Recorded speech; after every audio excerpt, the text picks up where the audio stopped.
All right. So do you want to do the honors or should I do the honors? I'm guessing I'm gonna do the Oh, honors. do the honors, sir. Do the honors, sir. All right, welcome to a new podcast. This is called Theory Disclaimer, and this podcast is basically about basically three men talking about gaming, sports, hip hop, just kicking in the shit with people and just having fun and just yapping basically. We gonna talk about various things and basically we just gonna have fun. We gonna chill. I'm one of the hosts. My name is JStar27. My other co-hosts are Ace, Ace, or you can call me say 420. And our third host, Is your boy Kadonis. You're yeah. all right. So now we got all the intros out the way. Now, let's get into it. Let's do a brief pivot before we get into our intro, our regular schedule. So let's pivot into this Donald Trump getting shot.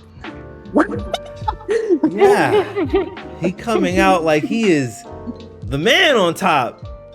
Boy, I'm the new 50 Cent. I was like, oh, okay. So let's talk about a real get rich or die trying, right? Exactly.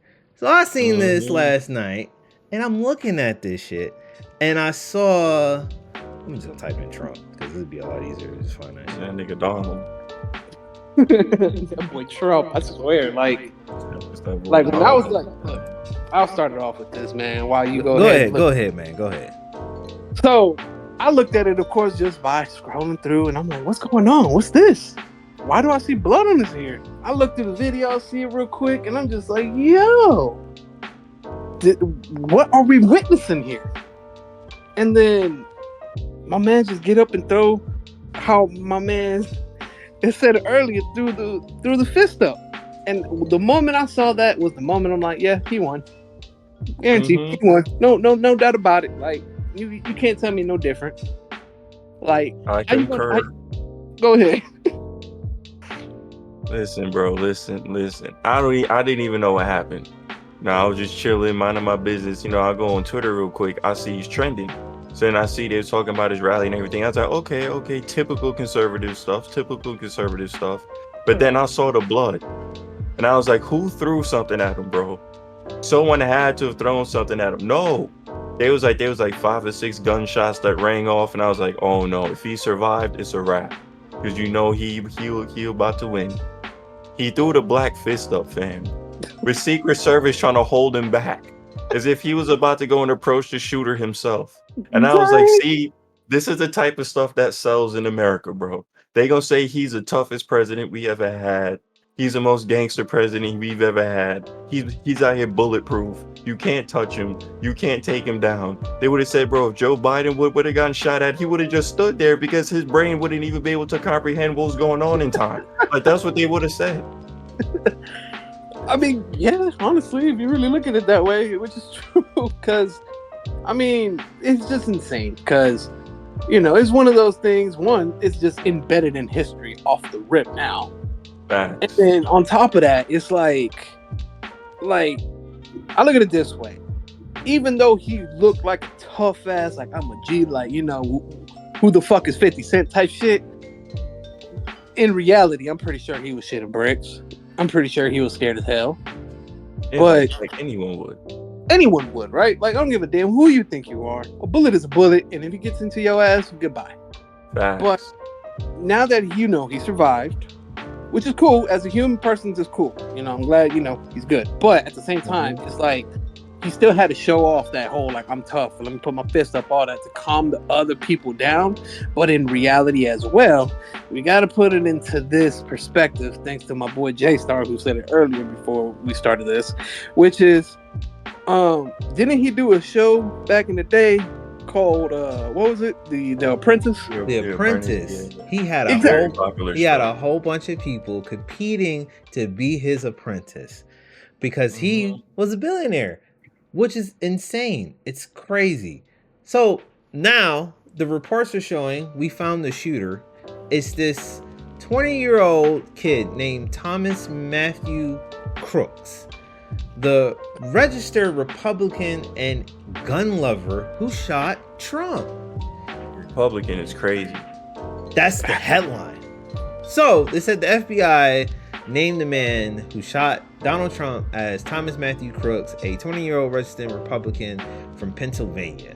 The picture of the gunman taken from a high school yearbook have now emerged. Crooks wore a gray shirt with an American flag on it, smiling at the camera in the photo from the Bethel Park High School. Wow. Talking about Gen Z. So yeah, the man was.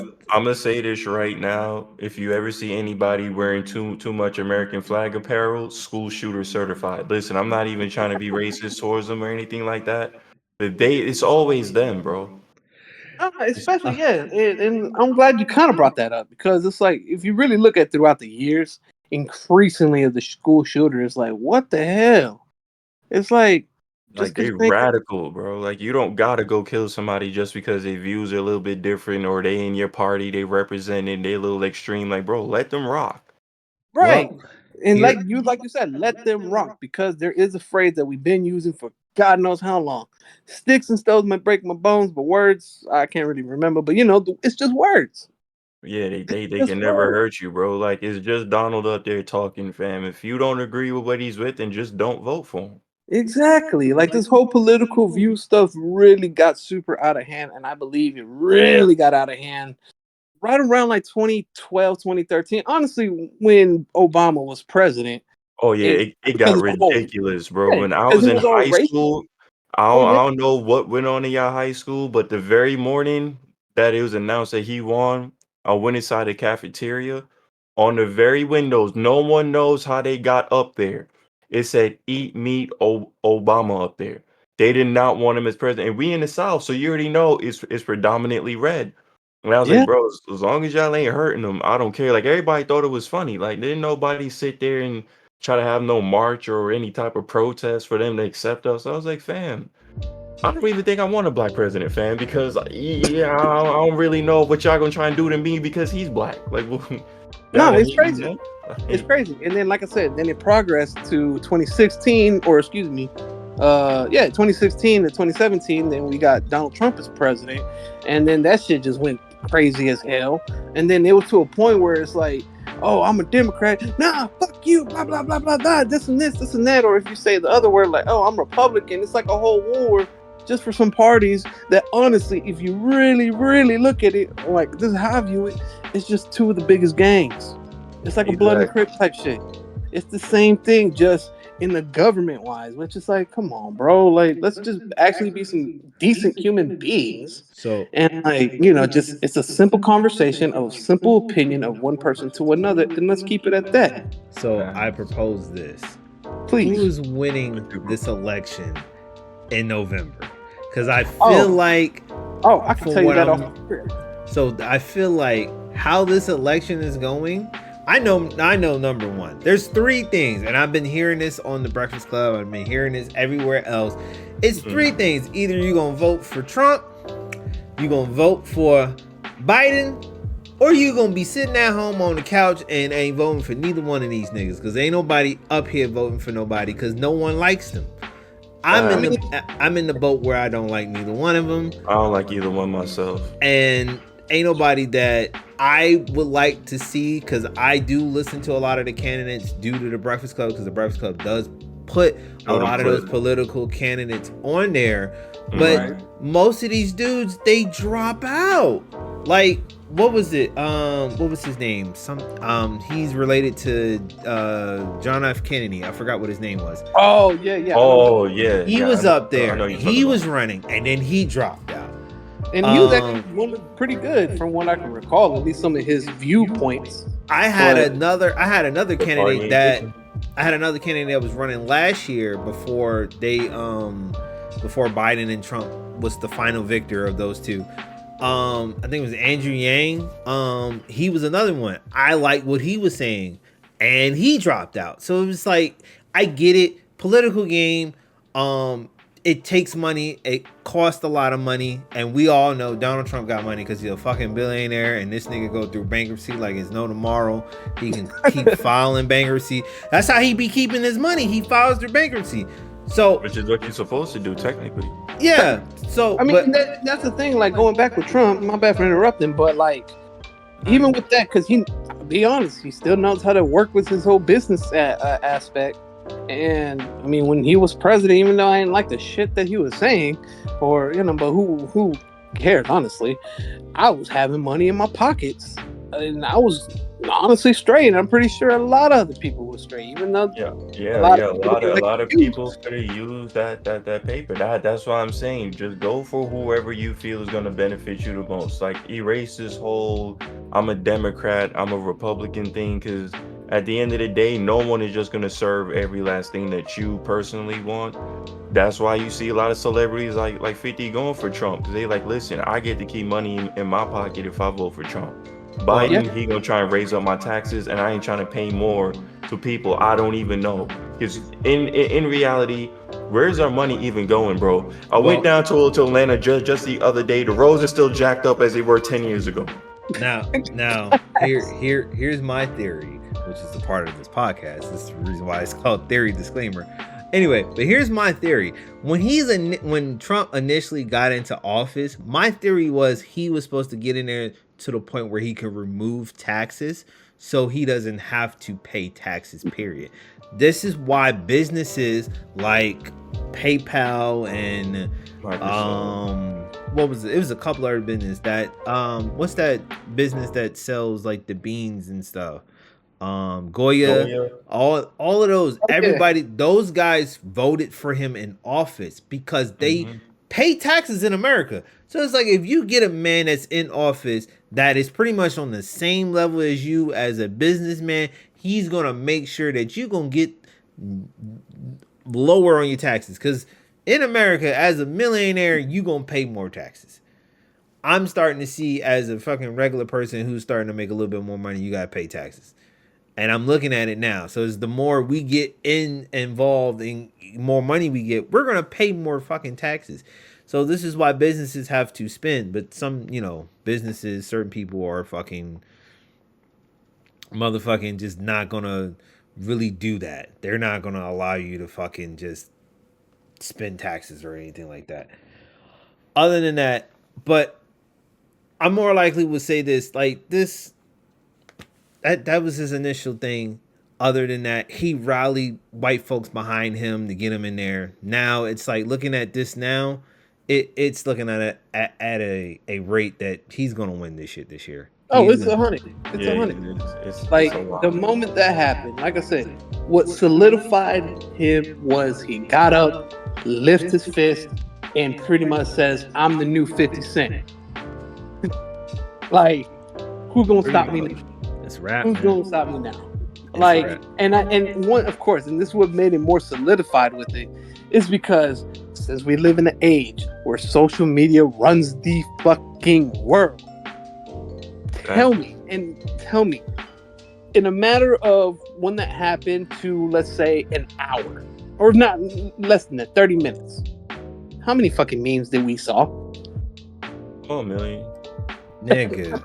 What? My timeline was flooded with memes. Nothing, and I didn't even know what was going on when I was first seeing it. I thought people were just cracking jokes. That's what I was saying. I'm like, what the fuck is going on? And I had to look, and they showed him going down. I was like, hold on, I gotta look from the start. Show the clip. He was talking, had this MAGA hat on, "Make America Great Again" type shit. Shots go off. Now the shots, from what it sounded like to me, that shit looked like that shit sounded like pebbles, because that shit didn't sound like real.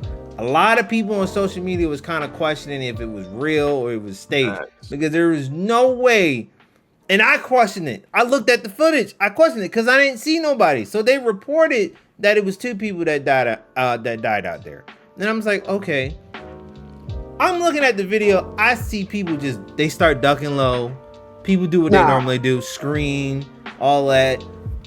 And then, his security, what's that? What's the security that he get as a president? I forgot what that name is. CIAs? No, Secret Service. Secret Secret Service. Service. Yeah, they jumped on him, protected him and shit, like they normally would do, like they're supposed to. They should do. Yeah, but I'm sitting there and I'm looking at this. I'm like, this shit looks staged as fuck. Cause ain't nobody running, ain't nobody out here getting the fuck on. That was my first thing. Why is no one running? Because if if there's a bunch of black people, we be running just for fireworks going off. Nigga, that's When I saw people anybody. looking around, bro, when I just saw people looking around looking for the shooter, I was like, so we not finna run? Right, but no. I'll contradict that because that actually, even though nobody was running or there's people were still scared, there were some people that were kind of running. There was a body that did drop. Like I did see that, and that there was blood on the. I did see the that. people were seeing this, so I did see that. So I will contradict that. And on top of that, there was actually a warning.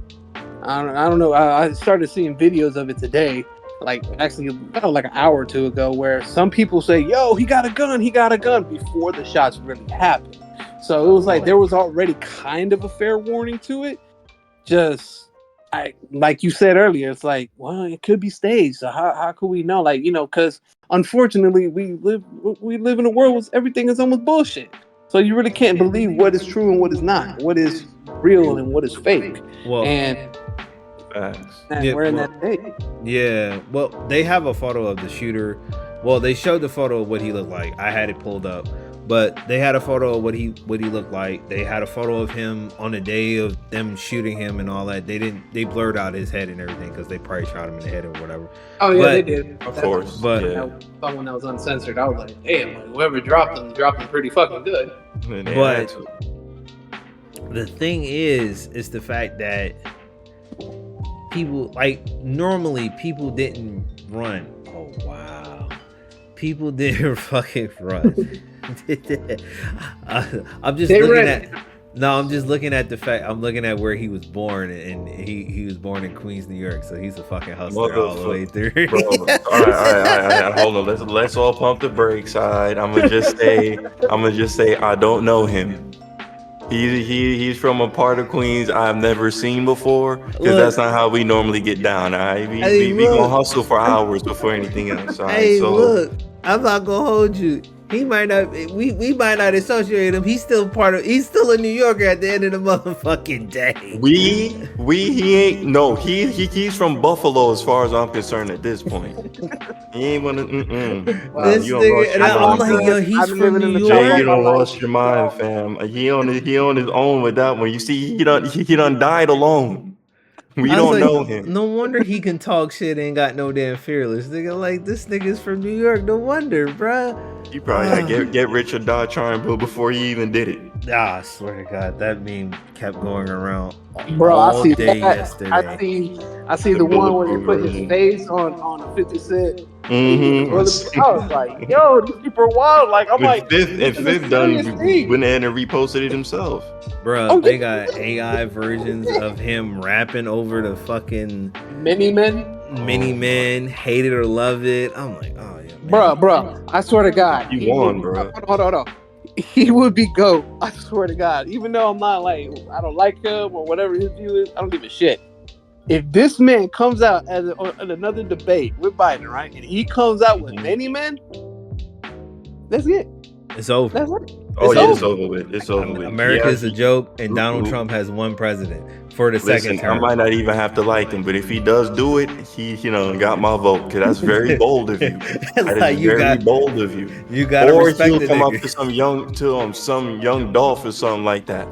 Let off a whole clip and you missed every single one. You only got my ear. That's about it. Listen, if he come out as some gangster, I guarantee you he done secured the black vote and he ain't got to do nothing for him.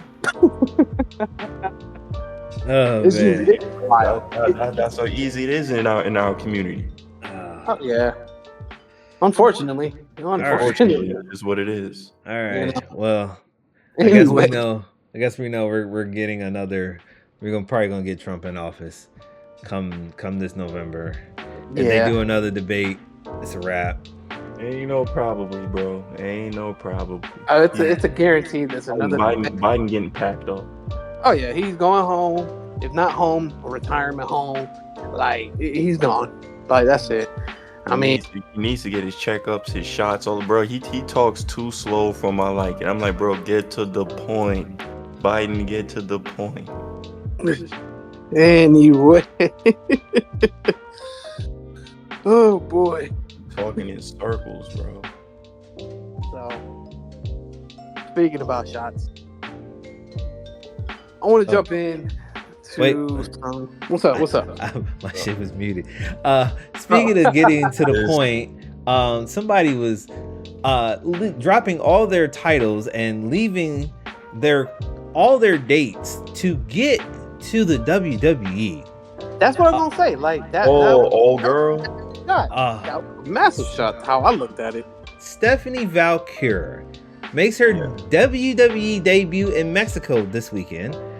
So the reports are claiming after her fight with Mercedes Moné and in Forbidden Door, she dropped the title and everything, and basically she requested from CMLL to come out of her contract. But what she was supposed to do was honor her dates that she had scheduled. The bitch said, I'm dropping all of those. I'm going to WWE. Fuck you. Because she heard the cha-ching. Exactly. I was gonna say it is either one or two things. She got offered a deal that she couldn't refuse, or she wasn't about to put her body through all of those matches just to get to the WWE and then get injured in one of them, and then she don't even got a job anywhere at that point. Well, here's the thing. So she, the reports were saying that she always wanted to go to WWE. So whatever offer that they made her, she was taking anyway. She always wanted to go WWE. WWE was her dream and whatever. So she was passionate. So it made more sense of now why she really said fuck everything else and went to WWE. Because like how I look at it, this is how I look at it. You know, of course her dream was at WWE because honestly, if you go to AEW is great wrestling, all that, but you know, it's only been now for what, 5 years now? And there's versus still WWE, and then versus WWE, which is one, if not is, the biggest global wrestling company, and that she grew up with that. You know, like who hasn't grew up with it? And so they having a current renaissance right now with no Vince McMahon, great booking and whatnot. Great booking. Fantastic. We gotta talk about that booking a little bit. I'm loving this booking. Roster's getting stronger, storylines are getting good, camera work is looking better. I mean, like, if I was a person that did a good match in another promotion, and I always wanted to go to a promotion that I always grew up watching or whatever, and I always wanted to be there, I was like, okay, well, I'm going to take that opportunity. So she took that opportunity. Now, here's the thing. As long as they don't put her in the LWO, bro, she will be fine. Stop. You know that's where she's going. Guaranteed that's where she's going. Bro, I'm sorry. Look, I'm a Latino man myself.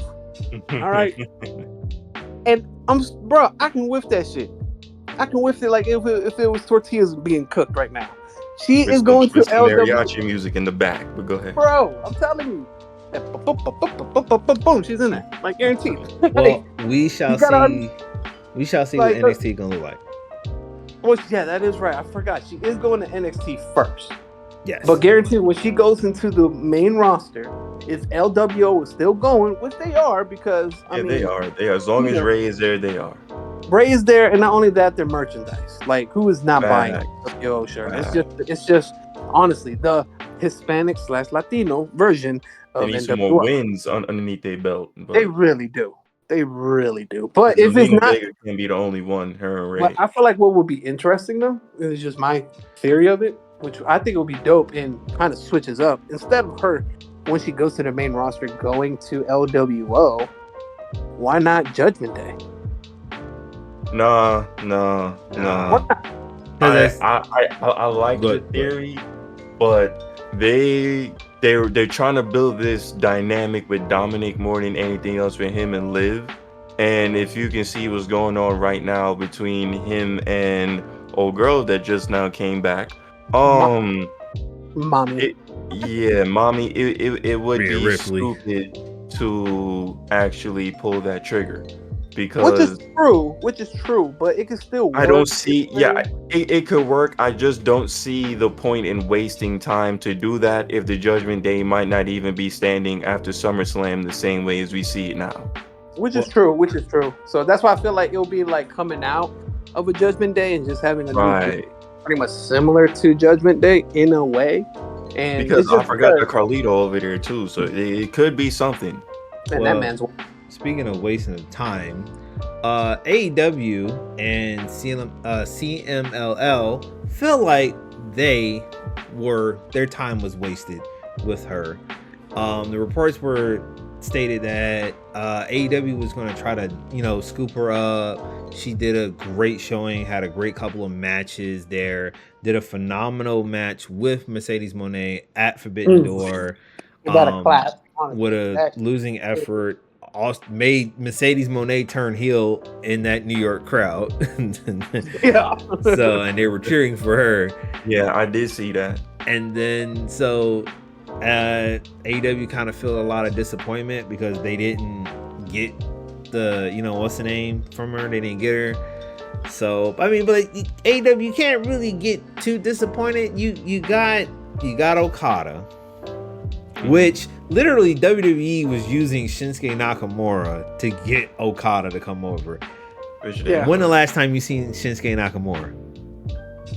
Wasn't it like Shinsuke been doing them international match. What didn't he just do some mixed martial arts match I against get somebody? that. When the last time you seen him on Raw and SmackDown? Oh, That's what I'm he saying. ain't Wasn't it been like there in a minute. sometime I think the last last time, yeah, and it was against Seth, wasn't it? When he had that little feud against Seth. Exactly. The last time you saw him was the last time they were trying to get Okada to come to fucking WWE. Yeah, because Okay. I've been with AEW now since what? The beginning of the year. Yeah, Okay. beginning of the year. Like, if not, what was that pay-per-view they had? When Edge came in. What was that damn pay-per-view called? Like Dream something?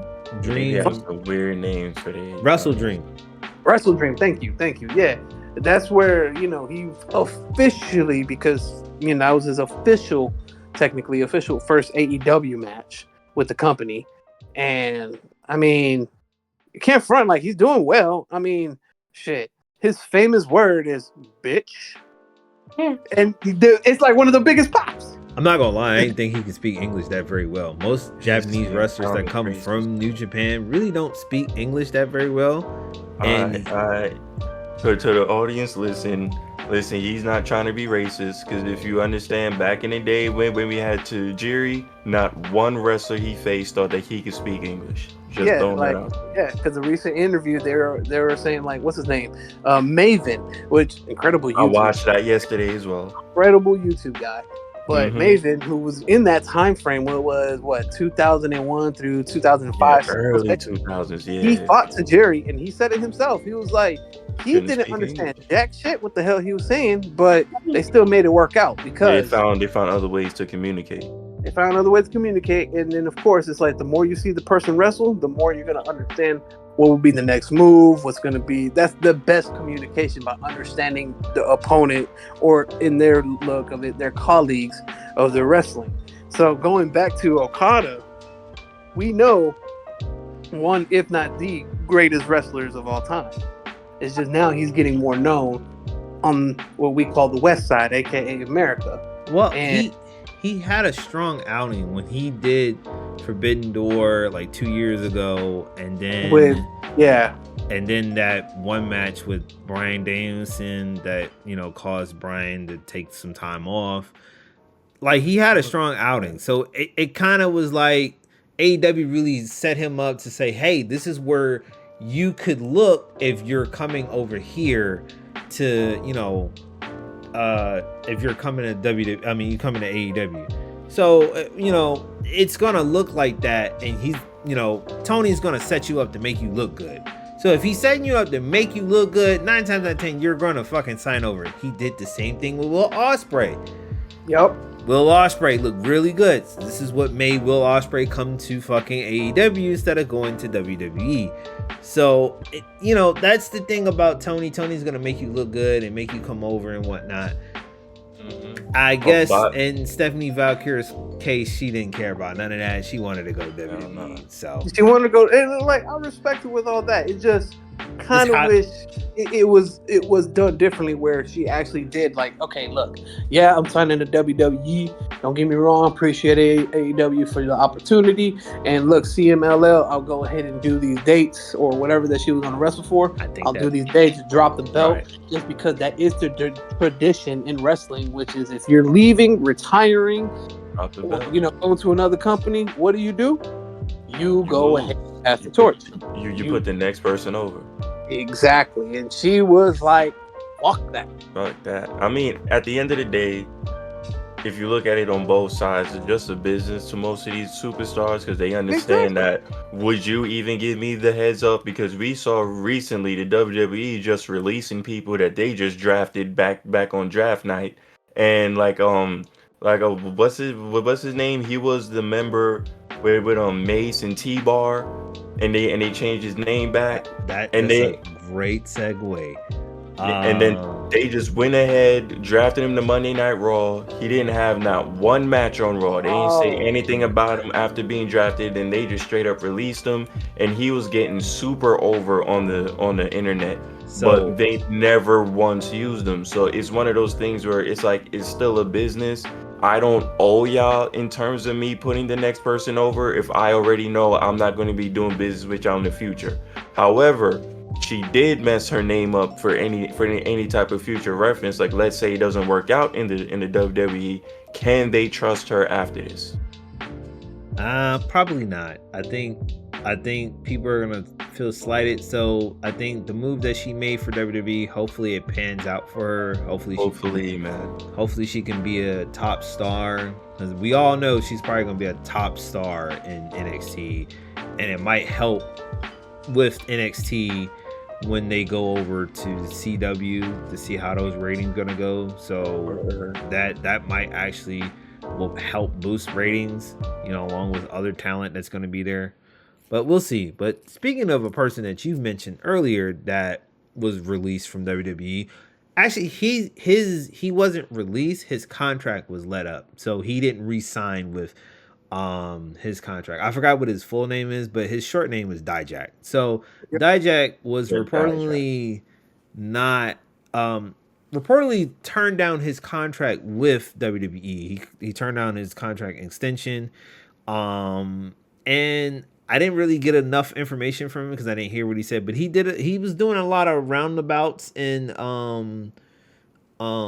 about like not sponsors. He did a lot of roundabouts with other promotions. He was reportedly spotted back in a couple of AEW tapings and shows in the backstage area. So it's a matter of time before we'll see Tony Khan bring him in, or if he decides to go somewhere else. We don't know.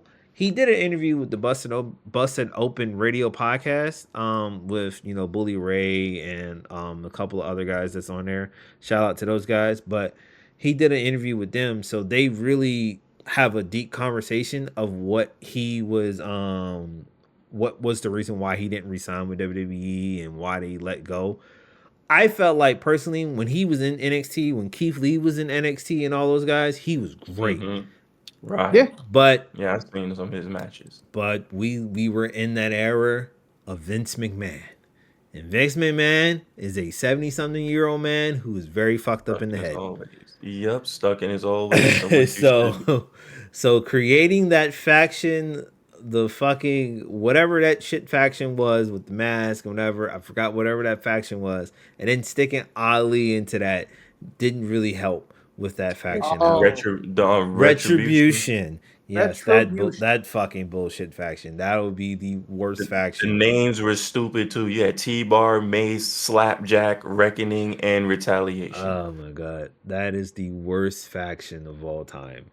But that faction always reminded me of you ever played that game Manhunt, and they would just have the stupid name. If you ever played that M-rated game, it just fit that theme for whatever. Like it was never gonna get over. The crowd never responded well to him. The crowd didn't even care about any of them, and it ruined Dijak for a minute that he had to go back to NXT to go ahead and rebuild himself again. Yeah. Oh, here's a quick update Man. regarding a little bit beforehand that we walked away from. So, from Miss Stephanie Vakir, if I pronounce her name right, of course, that we just discussed, Yeah. signing from WWE. Well, the CMLL Women's Division just crowned their new champion, and you will see her in AEW. Let me guess. Willow Okay. Nightingale. Ding, ding, ding, ding, ding! You win a prize, sir.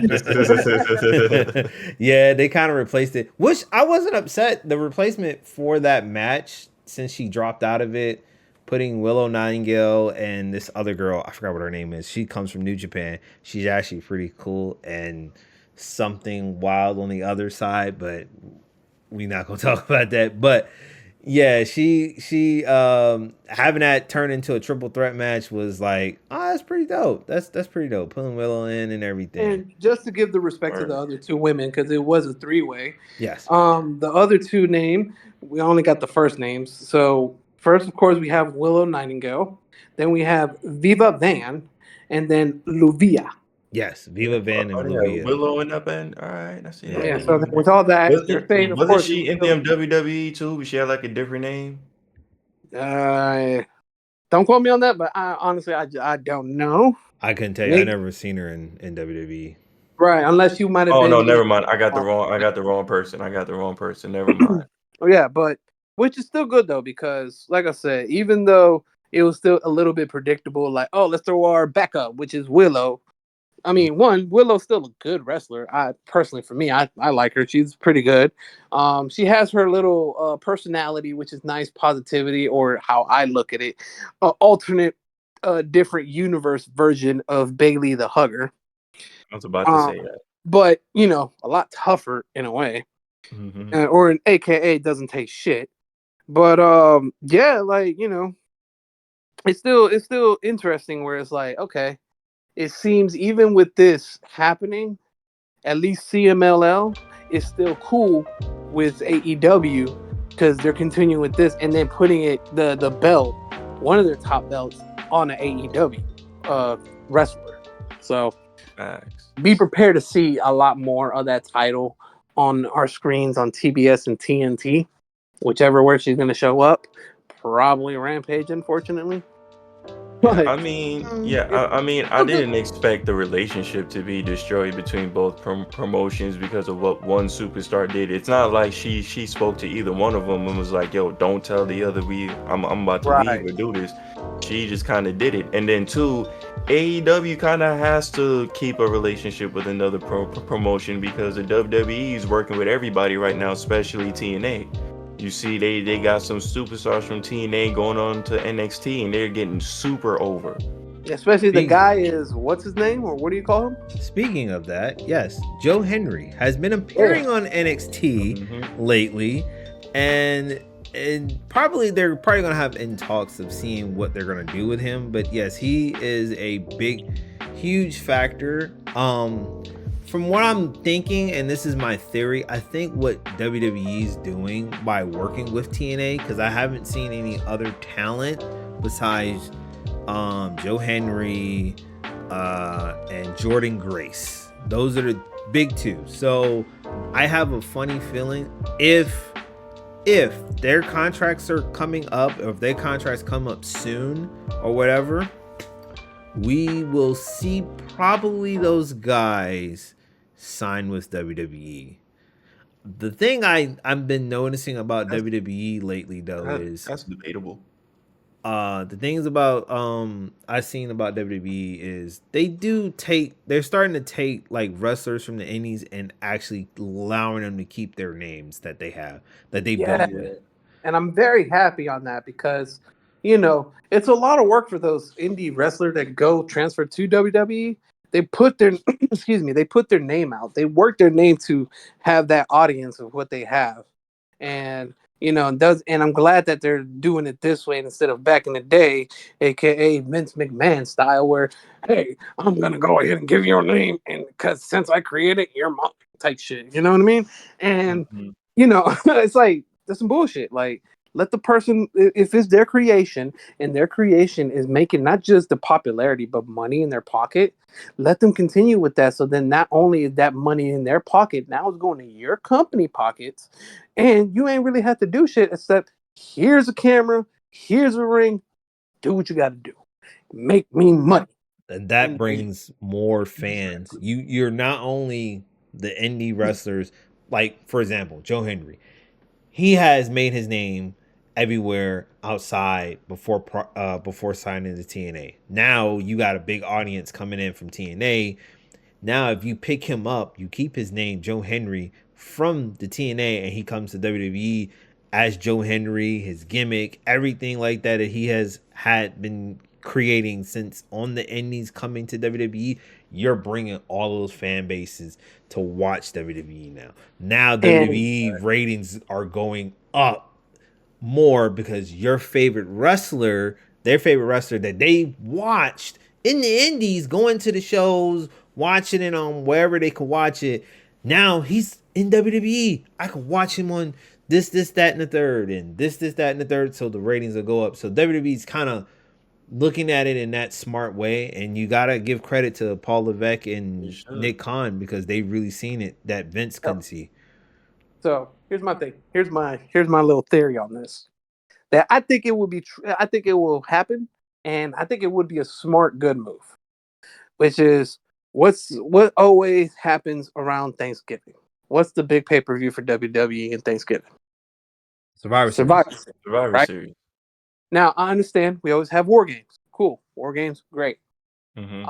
I feel like they can still add the whole, what is it? Is it 5-on-5 or 6-on-6 team? The traditional Survivor Series type deal. It's the five Oh, on But the five. the the That elimination joint. that's exactly. that's that's what replaced. That's what War Games replaced. They But no, used. no, no. I Yeah. know that. But what I'm saying is, Oh, if they add that, right? But if not, it still can be in the same aspect of war games. Like, just hear me out. Just try to get to it, which pretty much is that man could debut that day in Survivor Series and kind of bring back how it was before we jumped in the pandemic in 2019. If you remembered that, that's when we had SmackDown versus Raw versus NXT. And if he can come in like that, either in the Survivor Series type match or in War Game match, either or, dude, that is so much eyes on the product. And then, like you said earlier, that will bring more fans. And what a hell of a surprise for that. that'd be a great idea. That's up to Paul and Nick Khan to see if they want to do that. If they God damn want. it, dude. Is y'all listening? Take the idea and make you money. And then give me a check too. That's if they want to do that. Right. Other news on the wrestling topic.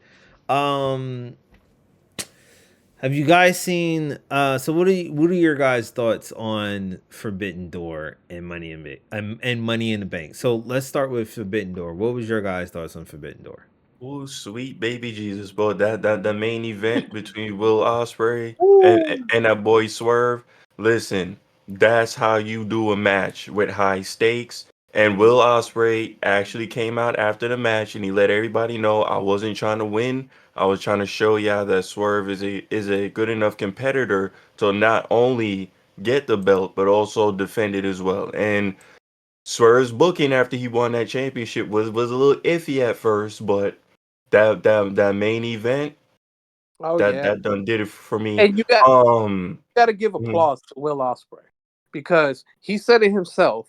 I don't know if it was right at the post conference or in a different interview. He said it himself. He was like he didn't want to win the belt. It would have been Mhm. nice, but he didn't want to because he wanted to give Swerve that light. He wanted to go ahead and show, hey, he's not just a temporary champ. He is He's our our champ. champ. And dude, gives this man a chance. You see how he wrestle. Everybody already knows when you say the phrase, and please join with me, whose house? Swerve's house. Swerve's house. And you hear that throughout the whole arena. And that's how you know, okay, yeah, he's up there. He's made it. And he gave the opportunity by like, look, you're gonna beat me, the best wrestler in the world, but you're gonna be looking awesome with it. And now, after he did it, look at his career now. Even though it's only been a couple weeks after Forbidden Door, Swerve is up there. Now Swerve we're is having him definitely up in the there. main event of All In with Bryan Danielson. Or for other people who don't really watch AEW and just know him from WWE, Daniel Bryan. Doesn't matter, bro. You already know with the skills that these two gentlemen are going to put in All In. And Man, honestly, listen, you I'm kind of ready. have to kind of thank Will Ospreay just a tad bit that not only did he just show you how great Swerve is, he also was showing the respect of, look, I don't need a belt yet. I don't need that belt yet. I can still do Like, what I oh, do. he gonna get it back eventually, He'll but it's get gonna it. be a Don't war to get it. It's gonna be a war to get that back. exactly, and it's gonna be worth it. Let's just let the train ride with Swerve, because Mhm. goddamn boy, that and think about it. You also have another storyline with Swerve. Who else is trying to Bro, kick ass? two thing, Swerve would never even be this in the WWE if he never got cut. But if he never got cut, he would still be in that dumb faction doing rap videos, trying to get himself over. But instead, he went to AEW and he worked his ass off, and look where he at now. He I has the belt. He is one of the top stars.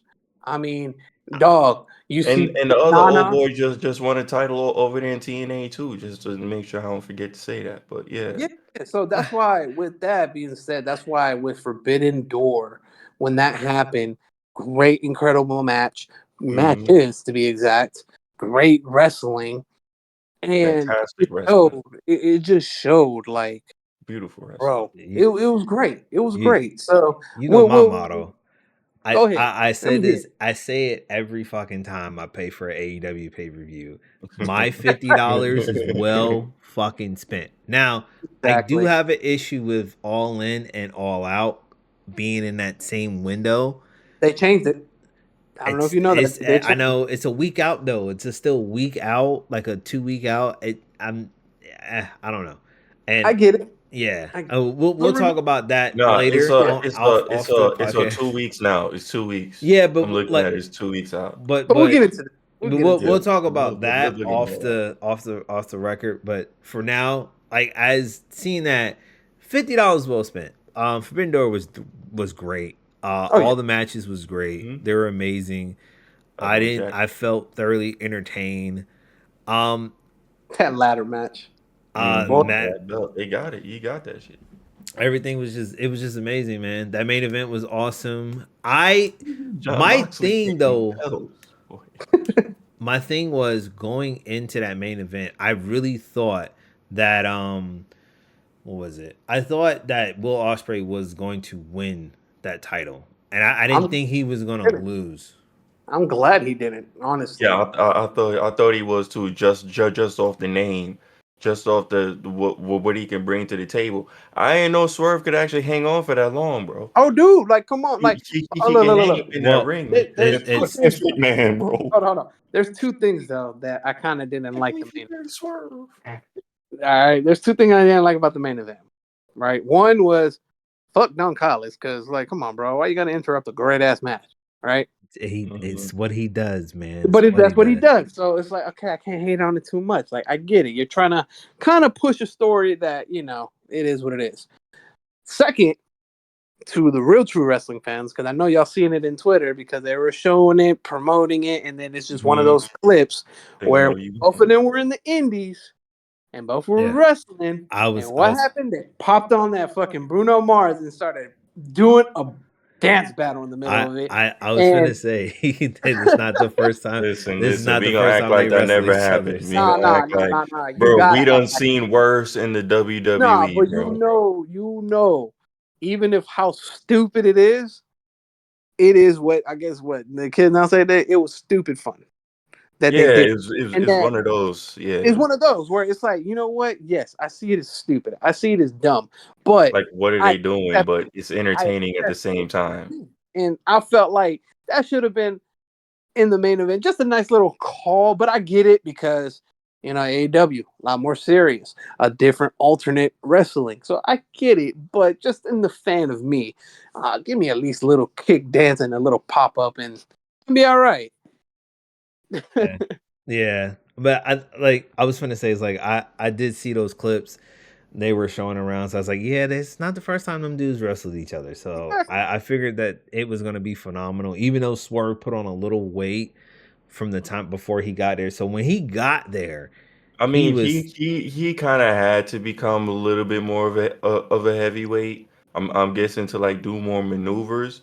it's Because if not you even look at that. everybody in AEW, ain't nobody really skinny over there, bro. They all Nah, kind of got some weight on them. Will Ospreay is I don't skinny. know what type of dinners that they out there eating, but Nah, they I gonna seen need to that. shed some pounds. Matter of fact, that the Dynamite Kid nephew that was out there, he's skinny. He's not bulky or anything like that. When we think about Yeah. Well, bulky, I'm not all of them. I know, and people like Orange Cassidy, he ain't really yeah, all like that those Jesus. guys still perform well every night. Kyle O'Reilly, he's not bulky, so it's like I feel like when Swerve did it, I think he was doing it to show that he wanted to be top star, and then on top of that, he wanted to make history.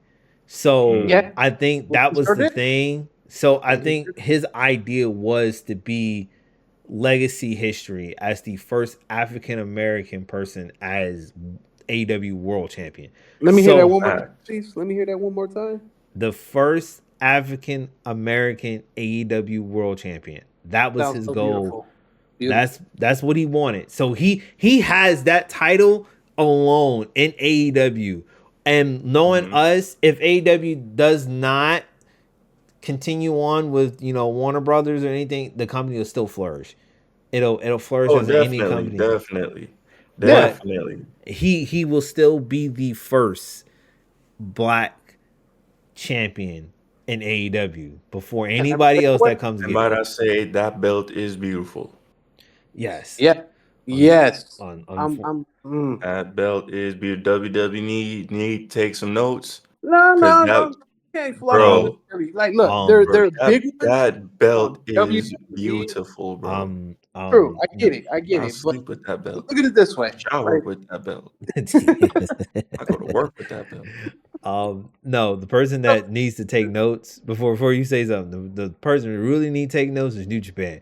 Change your fucking IWGP they need to heavyweight go champion. back. They need to go Change back. that shit back because that belt looks like shit. It looks like shit. John Moxley holding that belt up, that shit looks terrible. Like It I looked don't like a know, knock. Look, it looked like a knockoff of a belt for Power Ranger. nigga, that shit looked like Hold something up. ripped out of an Am I anime. am I looking at the right belt? You mean like one of them little Power Ranger force joint Go look icon at John logo Moxley. things? Actually, no. Who won that? Go look at Naito because he won that title from John.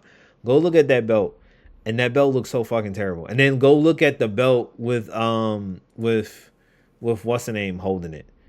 Okada. Hold on, No, Banjo. yeah, either Okada or Omega when they held it.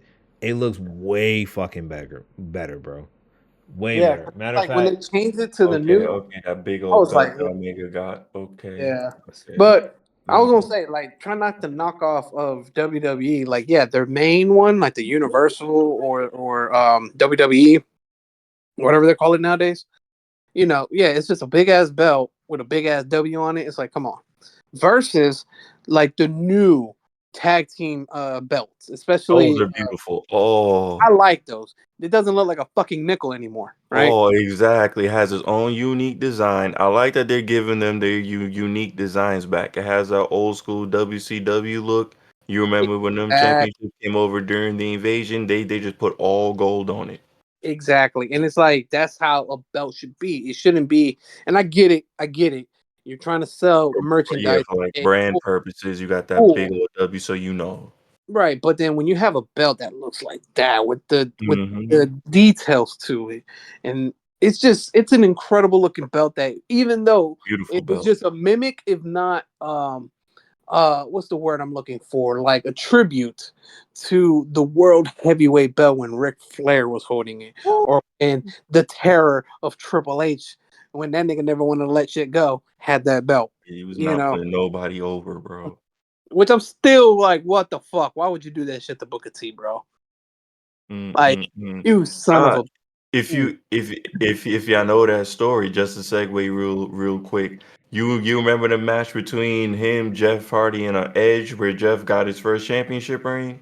Oh yeah, You know that almost didn't happen because Triple H was pushing for Jeff never to win the title as long as he was an active member on the roster. I'm not surprised. I mean, dog, when you fucking marrying the boss's daughter, you can pretty much Exactly. do a lot. He almost prevented Jeff from getting that, but everybody stood their ground and was like, nah, Jeff deserves this. He is super over right now, bro. Exactly. But I am glad that now we live in a time where that's not the mentality as much anymore. Hell Like no, now everybody everybody getting is a kind of shot. getting a chance. And speaking on the whole chances, it's like I do want to kind of talk real quick about it with Mr. Roman Reigns, aka our tribal chief. Yeah, I don't know who the hell Solo think he is. Bro, like that's what I'm saying. Like, I get what they're trying to do because if you got to give them props, they're leaving the hints from back then. They're kind of bringing it in. Where Yeah, you remember the Usos had a promo against Roman Reigns in Solo, and Jay. I think if I was correct, Jay. Yeah, it had to been Jay because Jimmy is the Jimmy. yeah. Jimmy's just always making Jimmy. jokes and shit. But they were talking about like, oh, like what do you think Solo can be tribal chief? And Roman Reigns laughing at that shit, right? Yeah, I remember that. Now look where he's at. He is I, technically the bullshit tribal chief. but this Uh-huh. whole segue, listen, I just want to say this. It's no disrespect to Solo, but that man has no aura with that character that he's playing because I feel like it happened too quick. He went from being this silent enforcer who was just screaming during the match anytime he was doing the move to now having a bunch of lines and cutting video promos down talking Roman all the time. I feel like this was just introduced to bring in the rest of the family. Tama Tonga, Tonga Lao, and then Jacob Fatu, who should really be the tribal Oh, chief. and And I'm gonna go ahead and talk about that's the that thing. later. That's the thing with Jacob Fatu. Like, if you recall from reports, I mean, somebody can back me up on this or correct me if I am wrong, which I really feel like I'm not. That WWE didn't even want to bring Jacob Fatu until now, right? Because they already said Yeah, it them themselves. legal problems. Not even just the legal problems, not even just that. It was more because, oh, we feel like Jacob Fatu is going to steal the aura of Solo Sikoa. So we're going to wait I till did later. see something like that. I Right? did see. I And then, didn't read the whole article because I didn't know who Jacob Fatu really was like that. I always heard about him, but I was like, if I don't really know him like that, I don't see how he can steal it. But but I in I his see that debut, now. and He now was you a see it, it's like, come on now. It's like, I can see him turning on Solo at some point. he oh, was like 100. a big star in New Japan. Actually, all three of them were big stars Yeah, all three of them were. in New Japan. So Yeah, weren't they Tonga Low and Tama Tonga tag champions before they came they over? that and they were part of the Bullet Club. So Yep. that's an Oh, okay, yeah. yeah. So So they gotta be dope. there was another wrestler they were trying to go after. I forgot what his name was. Their cousin. The is he's tall, like real tall, and he was a part of the They have original. short hair. No, he has long hair. Okay. He looked like Palomalu, but tall and skinny. Oh, Yeah, okay. Yeah, I saw his picture. and I didn't read the article. The he only was thing supposed. I said was how many people do they got in this family? Oh, it's a lot. Oh, Bro, Like, hey, if how are look, they all doing the same thing? Don't nobody want to work in the bank, play basketball? listen, if Y'all you all bro, want to wrestle, bro, bro? that listen, family be fucking. listen, That's right. They know how to make go their money. go watch that Russell Talk documentary on the Roman Oh Reigns. yeah, They got all the members in there, bro. All the family. and it's a Speak. lot. It's like it's ridiculous on how many of this family is. It's like it's ridiculous. Speaking of which, I want to touch on something real quick on documentaries. Have you guys seen this documentary that came out like recently? It's a 4-part docuseries that's produced by The Rock. It's called, and it was on Vice TV. It was called Who Killed Who WCW. WCW? Have you guys? Oh, I I saw have. I they have. put part one on YouTube and I I watched part of it. I bought it on YouTube because I don't have Vice TV on my actual network thing. Hmm. So I just bought the whole thing. It wasn't really that much. It was like $6. So I was like, fuck it, I'll just buy it. Oh, I ain't nothing. I watched that whole series. It was like it was thoroughly entertaining. Thoroughly, It was. thoroughly It was. And But it got that really booking is hey, always it got questionable in real in entertaining. WCW. It got real entertaining at towards the end of part 3 and part 4 when your boy Vince Russo popped in. Oh my god. That's when you were like, "Oh shit, here we go." It's That about to get serious. But it's crazy how because I figured it was always the AOL that pretty fucked up because they all of them, even though they wanted to blame Eric Bischoff, they wanted to blame Vince Russo or blame anybody else, all of them still agreed. AOL when they merged, that fucked Mhm. up everything because the dude didn't like wrestling. He was like, "What's the point? It's a bunch of barbarian bastards who are like, like what was no, this is What the not gonna." fuck? Actually, it was that first merger with Yeah, the first merger, it excuse was me, that but very No first one. AOL merger. definitely put Y'all the y'all nail on the coffin. y'all making some valid points, but I'm always and forever gonna blame Hulk Hogan, and I'm gonna just leave it at that. No, that's I'm not. another. Look, I'm gonna say this. It's a 4-man group. I'm not gonna put Hulk Hogan in that predicament. I'm gonna put Bischoff because Bischoff was responsible for Hulk Hogan, and he went along and he never really said no to Hulk Hogan.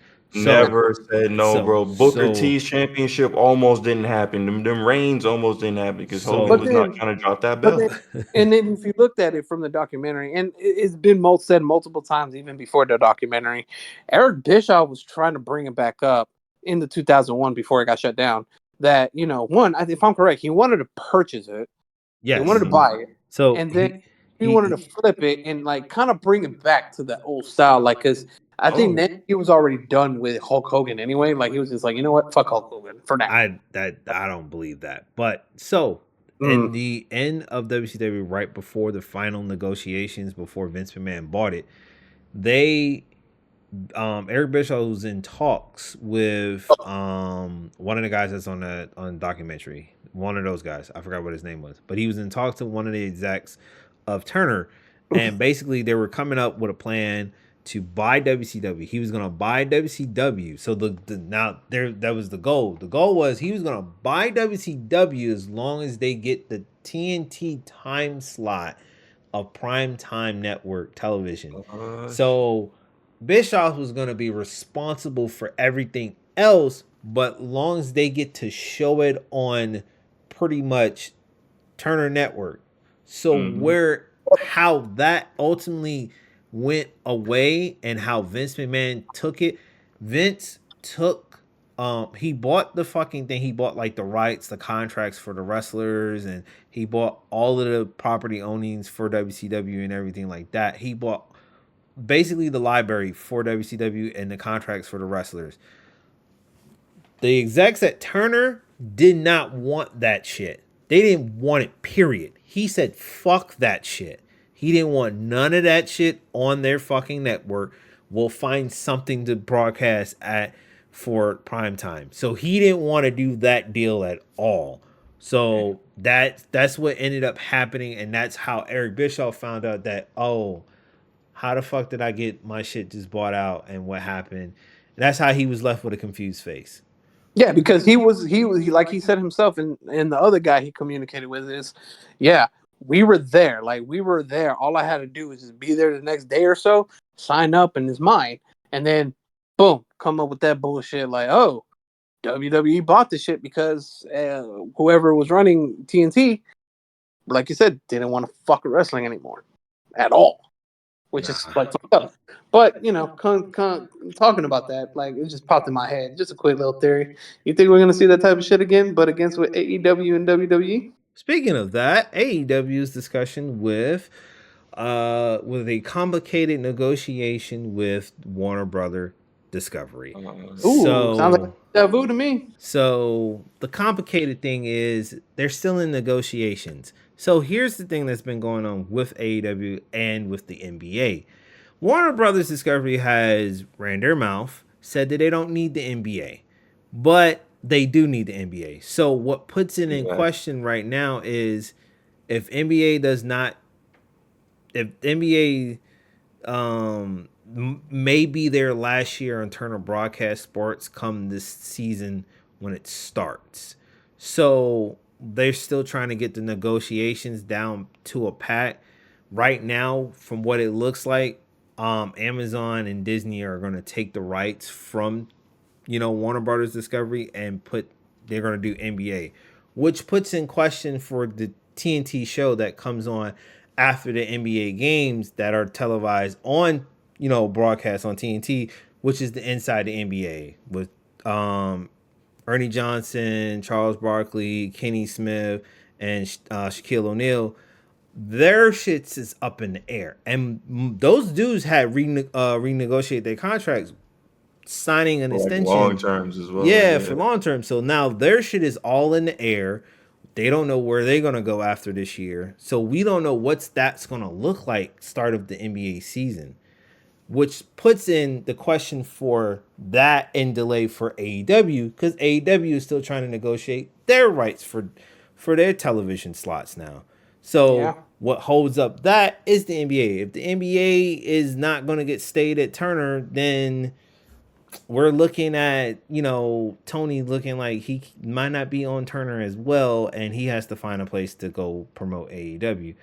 But Turner, Warner Brothers execs are saying, wrestling is fine. They make whatever they make. They're great. The thing is, Tony wants a little bit more money, so he wants to know if he's going to be able to still be there, so he can restructure his stuff. So that's why AEW kind of goes up and down. Dynamite has been going a little bit well. Collision has been getting a little bit better. I really don't watch Rampage as much, but they're starting to get a little bit better from the highlights I'm seeing. So personally, to me, AEW needs to do what WWE is doing right now. Just brand split, Collision, Dynamite. You meet in the middle. You already do like 6 to 7, damn near 8 matches on a pay-per-view every month. Why not meet in the middle, have 2 fucking brands?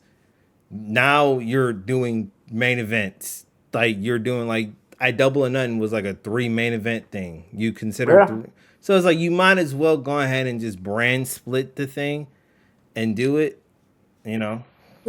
Well, then you got to just go to Hulu or something like that. That's what I'm gonna say. Instead of Hulu, which I still think that would be nice. I'm pretty sure they're gonna do what WWE is doing, where they're gonna go to Netflix next year.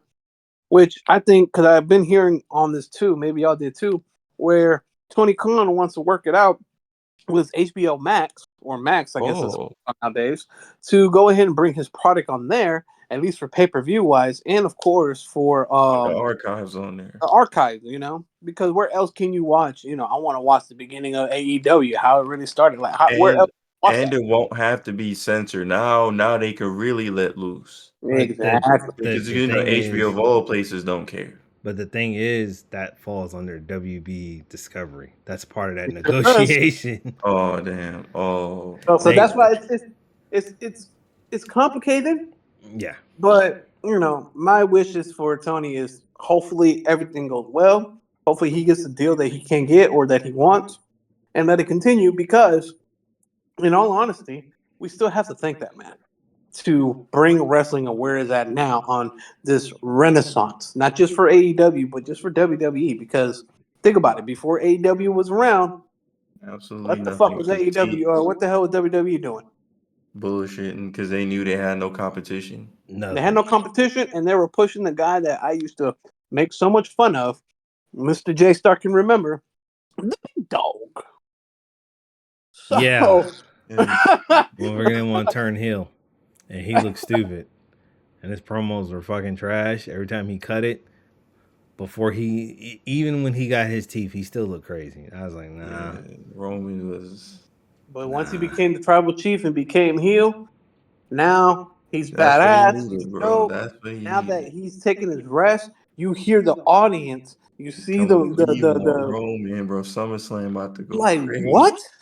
Like Bring the when Rock did you back. really believe to yourself, like, am I really hearing that these people want Roman Reigns? Like Exactly. beforehand, y'all hated him. And they only doing it to him Cena now because they already know he on his last legs. Oh Speaking man, of that, I want to talk about that. how do you feel? How did y'all feel about? So now, look, listen, we're getting two wrestlers that are retiring from wrestling. Yep. One is going to be retiring later on this year. Bryan Danielson, he's going to be retiring later on this year. Well, you don't want to say retire, but No, he's retiring from he's in-ring competition. no. He's just super slowing down because remember, he said he right now this is his last year of a full time wrestler. Then he's gonna switch to a short term. Mm. He Okay. ain't gonna be fully retired yet, but I mean, Okay. I can still see that happening. But anyway, Okay, so John Cena, how do you feel about? You know what's so crazy when he announced that retirement? You know how many people I done seen that don't watch wrestling actually did reactions to John Cena? yep, yep. I was like, bro, listen, when did you niggas Because start watching it's wrestling John. now? Niggas Well, you wasn't gotta there Because when the it's struggle when John. you John gotta Cena was on understand. TV Because it's and John. It's and John, niggas was bro. booing John because they was sick of this nigga on The TV. Like, get nigga, this nigga but off the it's airwaves. Bro. We can make You're fun of making him me all we stand want, up, bro. bro. He's actually making me see him. All right. Uh, Bro, like, yeah, we can see him, all right. listen, because it is one thing to always boo him, but you do appreciate all the work that he actually did throughout all the years. Like, he Honestly, could have left a long time ago, but there was a point in time where, like, the WWE talent, either they could wrestle or they just could not talk on the mic, and he still had to be around. When Roman started stepping up, Seth came over and everybody else, Drew McIntyre, he made a complete 360 of his career. That's when John was like, all right, I can finally take a couple steps back. He was taking more L's at one point. Then he just kind of dipped after that. He just slowly dipped. He don't look like he could really hang in that ring as much as he wants to no more. Like his body looks different to me. Pause. Um, I you don't mean think no he just doesn't have the mentality to really stay in the ring and take all them bumps, especially if you're doing all them shows and those movies. In those contracts, they don't want them wrestling like that anyway. So I guess he's about to ramp up that schedule. I don't think he's like retired. I think he'll still bring out like a special match or two for like just for fun and games, maybe or something Nah, like that. He that's said No, like how Stone Cold did with what's his no. name? He said no. No, he He's said done. he's done done. after All Yeah, right. 20. but like let's say announcing or maybe let's No, say he'll be a special referee or something like that, no, right? no, Something like that. no, Yeah, But I no, can more, see that. I can see that. yeah, like no. that. But as a wrestler, I don't think his business with the Okay. WWE's ever gonna end. If they be like, hey John, listen, we got this dope idea. We got this kid, he's always looked up to you, but he disrespecting you though. In the ring, he he's a won't. He heel. still won't do Be it. a special guest referee for the match. Teach a kid a lesson or something like that. Or you even turn heel for the first time. Something Nah, like that. You it never won't. It know. won't happen. I'm telling you, it won't happen. So Like only type of contribution he would do would be like, let's say, for an example, on the AEW side. For an example, um, Jake the Snake Robert was always technically like a manager for Brian Cage, right? I could mhm. see him doing it like that in a type of way. Maybe not in this, not as fully because of his schedule. Because I mean, what makes more money, wrestling or fucking movies, right? And then second of all, it's like that's how he views his role now. Is that after the whole tour, how we're gonna call it, the John Cena farewell tour of 2025. Once he's done with that, it's like he's just gonna pop up. Hi, I'm John Cena. What's cracking? This and this. You can't see me. And peace out, chain gang. And that's it. This Uh, nigga. I had to. I'm really going to double down on that. What he had said in the post show, because he was kind of like taking all people's time. What he had said in the post show, he said, after 2025, you won't catch him in anything other than a suit and tie. He's not Yeah. doing special guest Uh, referees.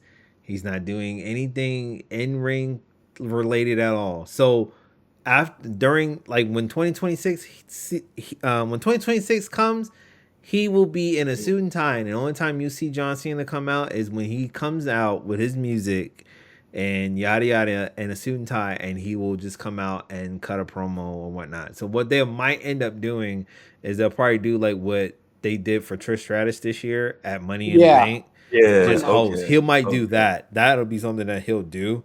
And that'll be something. So they'll have him host WrestleMania or some shit. But And I'll he add this won't though. be I will add competing. this for John Cena though. Like they say in WWE though, never say never. He's, yeah, that's what they all say. That's what they say. That's But what they I all don't. say. Think about it. Think about it. Did you really expect CM Punk to really be back? No, I really No, didn't. not I at all. really did not see that coming at Especially, all. especially with But Triple H running the show, you already know how they went back and forth when CM Punk used to do those Exactly. pipe bombs. But when he came back, or when the whole situation happened in AEW, the reports during that time were saying he was looking, when he was suspended, he was looking a way to get back to WWE when he was suspended. So he really didn't care about being in AEW that long. Nah, not at all. So I was like, man, that's kind of sucking, because you're just like, you really didn't, like, you try to help, but then it was like, yeah. And Like he did some fucked up shit. I'll be honest. Like, But- don't get me wrong. I like CM Punk, but there was some shit where I get it. He has that old school mentality. It's understandable, but sometimes the old school mentality does not work in this day and age at times. Yeah, I was gonna say these kids do not be dick riding the old Well- schoolers like that. So even with Punk in there, they was probably like, bro, we don't care. well, Not even he- just We gotta that. make a name for ourselves, and you just in Right. the way. So well, the thing, what it was, his contract was bigger. And much bigger. Here's my theory on this. I think he was in the role of what Cody Rhodes was, without necessarily Tony Khan telling him that you were in that role. He was in that particular role, and he kind of knew it and he felt it, so he kind of embraced it and he stepped up to it. The same way how Adam Copeland is in AEW now, he's like in that role where, hey, I'm gonna be the leader. I'm gonna, help and get these guys going and all that stuff. That, saying, like, Tony Khan has trying to fulfill that Cody Rhodes role of an EVP since Cody left, which is kind of something that you shouldn't really do. But that's I think that's my theory. I don't know the reality of that situation, but that's what it's looking like. Because ever since Cody left, it's like every person, CM Punk, Adam Copeland, now it's looking like Will Ospreay. Like, these guys are replacing Cody. Trying to fill that void. Yeah, trying to fill the void of being a locker room leader. Bryan Danielson, like, you're relying on the veteran talent to help lead the young talent, which is good to rely on it, but you're not telling them, hey, he's an EVP now. Because your actual EVPs, really, to be honest, the Young Bucks shouldn't really be an EVP. Even though they were there from the start and it was their company that they put together, really shouldn't be an EVP. Fucking Kenny Omega shouldn't be an EVP. He's too much of a fucking talent to be an EVP. He should be your front face runner. And then when AEW shit goes sideways, guess who comes saves the fucking company? John fucking Moxley. Yeah. He comes saves that company out of shit every fucking time. Every time. And it's like, I don't want to put him as an EVP, but he is your savior. That is another fucking forefront cornerstone person that really, really, when your company is in fucking dire situation, because that taping was unnecessary. You should have never showed that shit. Nobody wanted it. Yeah, it was weird, bro. That shit was awkward. It was dumb. I got it that it was to bring back Jack Perry and give him a nice monster heel role. But, bro, you could have paired him up with Christian and called it a day. Yeah, you had no father. Like, you could have paired him up with that. And eventually they're going to run into each other later on down the road. So it's like, what are we doing here? What was the point of you showing that footage, bro? Wasn't necessary. Now, here's the funny shit. What I'm seeing from both fucking companies right now. Promos. When they cut promos for like their promotional show advertisements and shit, Mm-hmm. In their clips, I'm starting to see wrestlers that don't be in the show. Like AEW, they show CM Punk and Cody Rhodes. They were in WWE. WWE shows Edge. They clearly lean to Edge all the time. Show him in there. I'm like, that man is in AEW. So I was like, Because it's weird, but they both companies still own partial rights to their name, so they can use their likeness. So for like WWE, I can understand why they would use Edge. You can still go to any pay-per-view and see Adam Copeland as Edge. In a sense, it's dumb. I get it, because you can use anyone else. If you're gonna use somebody, you can at least put Bray Wyatt there, because y'all still referencing him today.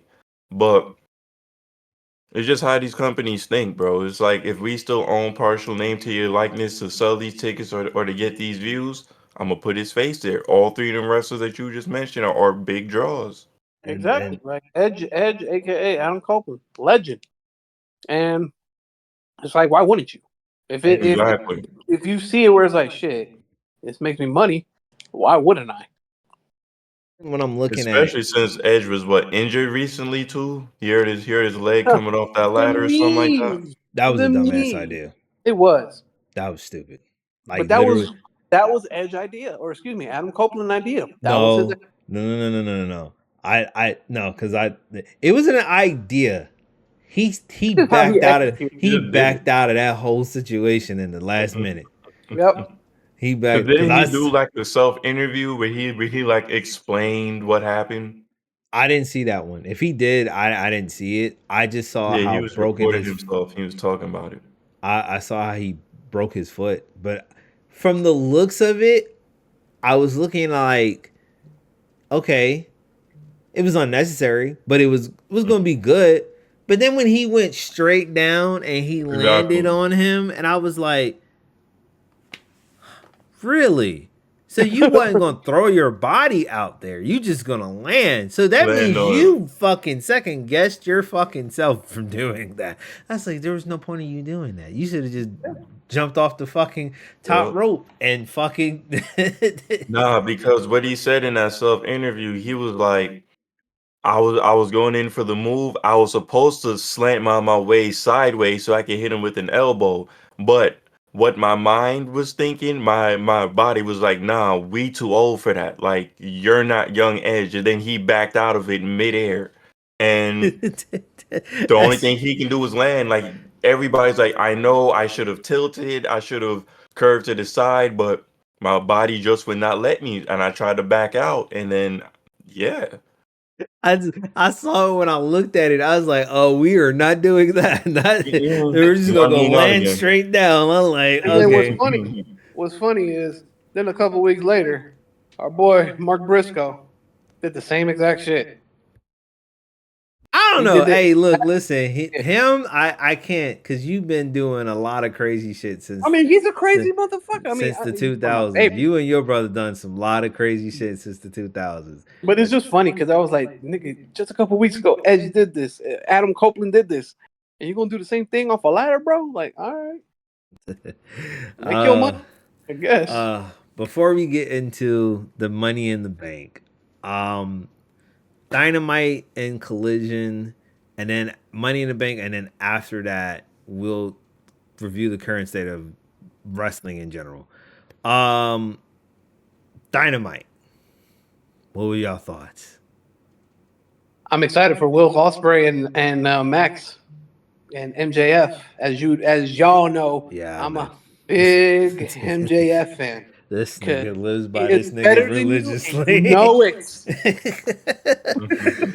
Oh, I'm telling you, man. I'm looking forward to that Tony Storm and Mariah May. Oh my Bro, god! Let's talk about that heel my turn God. was nasty, That bro. Tony ending. Storm- Okay, let me ask y'all this: were y'all surprised? Yes. Or were y'all excited? I was expecting it eventually because you already know all No. good things that have come to an end, bro. Okay.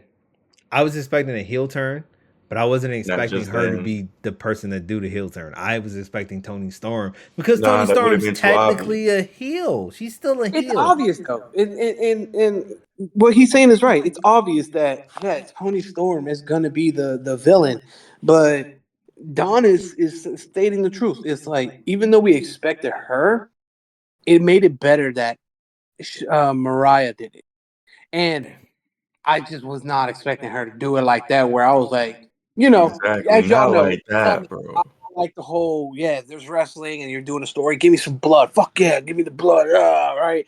I'm a I ain't barbarian. ever seen blood on a But woman when like it that happened like before, bro. that, and then she kept going with the shoe, and then just the whole blood, I was like, okay, this might be a little bit too much. But Like what? they got me hooked. I want to see what this is Oh going to yeah. turn out. They Oh got yeah. me hooked after Yeah, that Like, shit. and I'm that's hooked after and that. one thing about AEW I do like with them is that when they start a storyline, when they can get you hooked, they get you hooked. Yeah, Oh, they gotta so keep it up though. But I gotta see how this that's gonna the thing. go. Yeah, has to see because like it was smarter for them on how they did it. And if you did look at it before it went on broadcast, it was a nice little detailed touch from Tony Storm where even though it was a lot of blood, she did the whole little spit out. And like when she did the spit and there was just more blood coming out, you're like, ugh, and then it cuts off the black. You're like, oh my god, like, yo, what's They gonna happen next week? I want to see what happens with these chicks. Like these two women, like you have one delusional crazy bitch who thinks she's from the 50s, 40s, but is an incredible wrestler. Then you had this one who you thought was a nice 2D2 shoot type deal, but she could still wrestle. But now you're really seeing this is a like, and no disrespect. I feel like how I'm about to say it is with true respect. This is gonna be that bitch. Like she's gonna be that main bitch you do not want to try to fuck with. at this point, well, they said so. The reports were they were saying that they were gonna do Mariah May and Tony Storm at All In. That was the reports. That was the thing they were gonna do. I didn't think that they were gonna switch it to where Tony Storm was going to be a face in the matter, and I didn't think that they were gonna make Mariah May heel. This had made her a mega heel. Like Oh yeah. she is a mega heel at this point right Mm-hmm. now. Tony Storm and her character is like a face. Cause like when we looked at Tony Storm and I saw it when she was with the Outcast, when she was morphing into that fucking character. I was like, if she can play that fucking character, just go into this fucking Marilyn Monroe darling Remember, type character, chin up bruh, she and would tits fucking out. kill it. Chin up and tits out. Bro, she fucking took it, bro. She took that character and took Oh, it to it's the like it's stupid. It's stupid, but it's super entertaining. Like for me, I like it. I like it a lot because I think it's funny as hell. oh Like man. she is hilarious to me when she does her shit. Especially, which was a smart thing they were doing for a little bit, if you can remember, where when they do the whole screen on screen because of commercial, then she do Yeah. her little silent movie. I was like, oh, that's fucking genius. Because it's like, even though it could be stupid, even though it's like, okay, it's time for me to go get popcorn or get food or let me go to the bathroom, whatever. But when you're seeing that, it's like, oh, okay, it's still something. She's still getting her TV time, and it's just making her look like I'll be honest, like a stuck up bitch. Which, of course, in the wrestling world, if you're a stuck up person, you're a heel, you're a bad person, right? So I just feel like with her character work, it's just to me it's been great. And then now with this, where now she's a face somehow, and it worked. It's like, okay, I'm intrigued. Where we're gonna go with this? Is she still gonna stick with this gimmick, this character, which I think it is? And how is it fully gonna contrast with Mariah May now that she is that bitch? I don't know, man. I'm very excited for Dynamite this week. Oh yeah. I'm looking forward to All In. But before All In, we're gonna be looking at SummerSlam. And SummerSlam is gonna be a Whew. next year is gonna be a two night event for next Yeah, I year. did Oh see yeah. that. I Yeah, did and see Yeah, that's that that's all report. gonna be held in fucking Cleveland. No, in Of all Indiana. places. In Indiana. It's gonna be held in Indiana all those events is going to be held in Indiana. It got to be something that's going on in Indiana. I kind of, the thing was, when I saw the All-Star game weekend in Indiana, it kind of did look kind of cool because I feel like they do have some technical prowess over there. Yeah, it's a very So, small area over there. is it Mall America in Indiana or that's in Minnesota? I think that's in Minnesota. I think that might be in Minnesota. I could double check real quick while you continue, That just so that we can get the that would be great for right. one of them shows if they can bring back like an old WCW feel, Mall of America, and Minnesota. oh damn, well maybe not. Well, still though, no. You're right though. They should still kind of bring it into those, like, because remember the very first episode of Of WCW WCW. Monday Nitro. Where the hell were they? In a fucking mall, and in that time frame, even to this day, you don't see something different like that. You're like, oh wow, this is interesting. A new setup, a new location. Like, okay, in a mall, really? All right, let me check this out. Type of deal, right? If they don't do that, at least do NXT like that. Because NXT can be built Mhm. around that. Maybe not Raw and SmackDown, but NXT would look fucking exciting, and fans will come out to a mall to watch wrestling in the middle of a fucking mall and be like, "Holy shit, it's wrestling here! Oh, this would be dope." So, like I said, we'll see. But segueing into Money in the Bank, what was y'all thoughts on Money in the Bank? A little Listen, predictable. listen. The only thing I hated, but it made perfect sense, was Drew McIntyre winning it because we knew exactly what he was gonna do. But you Predictable. can't be that stupid to believe that CM Punk was not gonna interfere with that match after everything you just did. No, and I get that part, and that's what I'm saying, predictable. But Very predictable. even like, cause yeah, I was a little disappointed on it because I'm like, damn, But they I just but I wasted understood it though. it. Like they wasted a Money in the Bank cash in, or even just a winner in general. I'm like, damn, they wasted it in a way, but it made perfect sense for storyline because, dude, what is hot right now? CM Punk versus Drew McIntyre, and for Drew, this is like probably one of his best fucking years besides when he first won the WWE Championship title against Brock Lesnar. You know, it just sucked because he didn't have no fan. But Bruh. compared to this, it's like, yo, like I'm intrigued, and it's like they're blurring, and that's the shit I love. They're blurring the line of reality and, of course, fiction between them two. Man, listen. What I wanted was for Jey Uso to win that Money in the Bank championship. SummerSlam He was gonna go ahead and roll around. That he solo match that was gonna happen. Cody was gonna win, but Cody's gonna be so beat up that Jay was gonna take the opportunity to go ahead and get that belt. Now he's a SmackDown superstar with that bloodline there. That would have created something completely different because Roman would have came back that same night, and then who would have been the real tribal chief? You could have had three different people going for a triple threat match for that belt. Or even a fatal four way, you throw Cody in there, make everybody naked if you had to. But why whoa, would you ruin it like this? whoa, Why would you pause. ruin it like this, bro? Ain't no pause, bro. They ruined my night, bro. Do you know how much money I had riding on that? I thought it was gonna be something beautiful. I knew they was gonna do it. But why? Why? Look, Surprise me, bro. look. Let me work for it. Let me understand what's going on. But no, he came out here. They couldn't give it to my boy Jay. They couldn't even give it to my boy Chad. What about Chad, bro? He been getting jumped by people we can't even see. Bruh. I do feel bad. Come on, EA. I literally was sitting there and I was watching that. I was like, damn. And then to see that happen in that main event and him inserting it. By the way, somebody should have checked on Damian Priest because he was unconscious.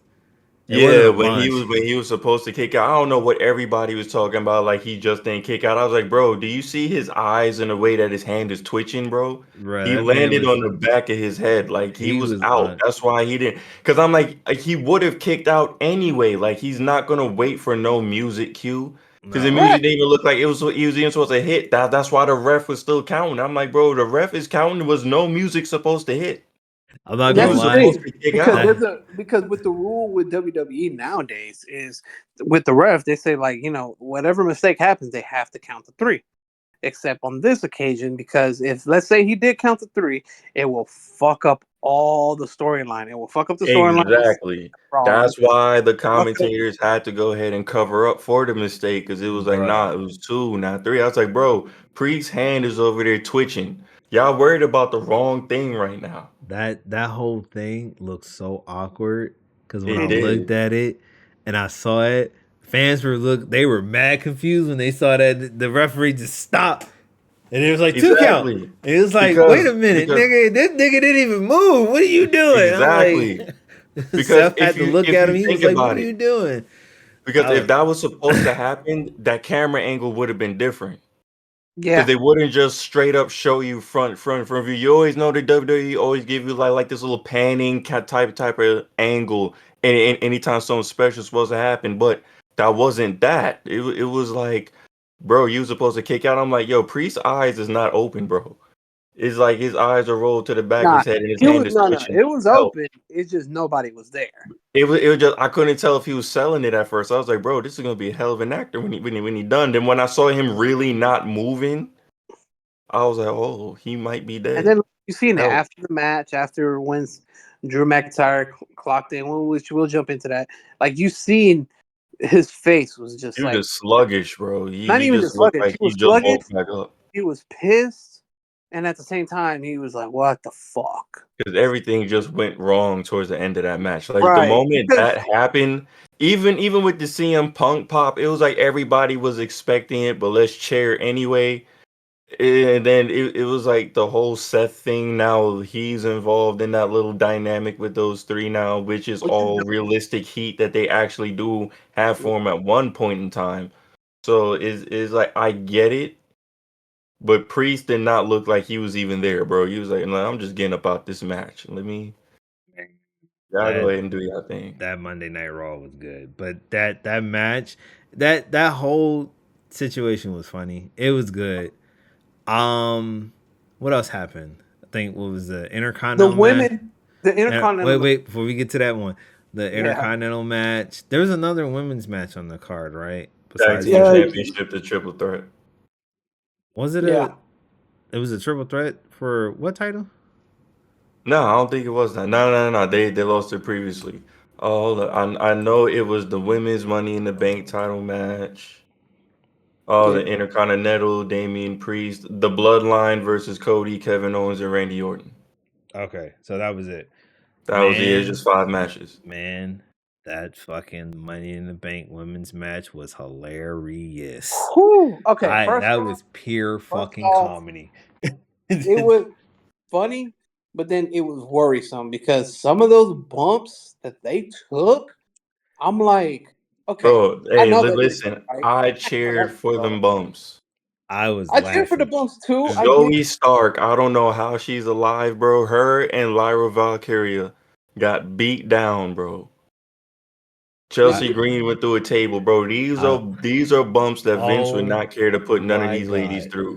It Chelsea would have Green. been She made that whole fucking thing entertaining, bruh. Like Chelsea Word and talking about I got a fear of heights. I was like, bro, the moment they said that, I was like, bro, it's gonna be some R-Truth stuff going on in this match.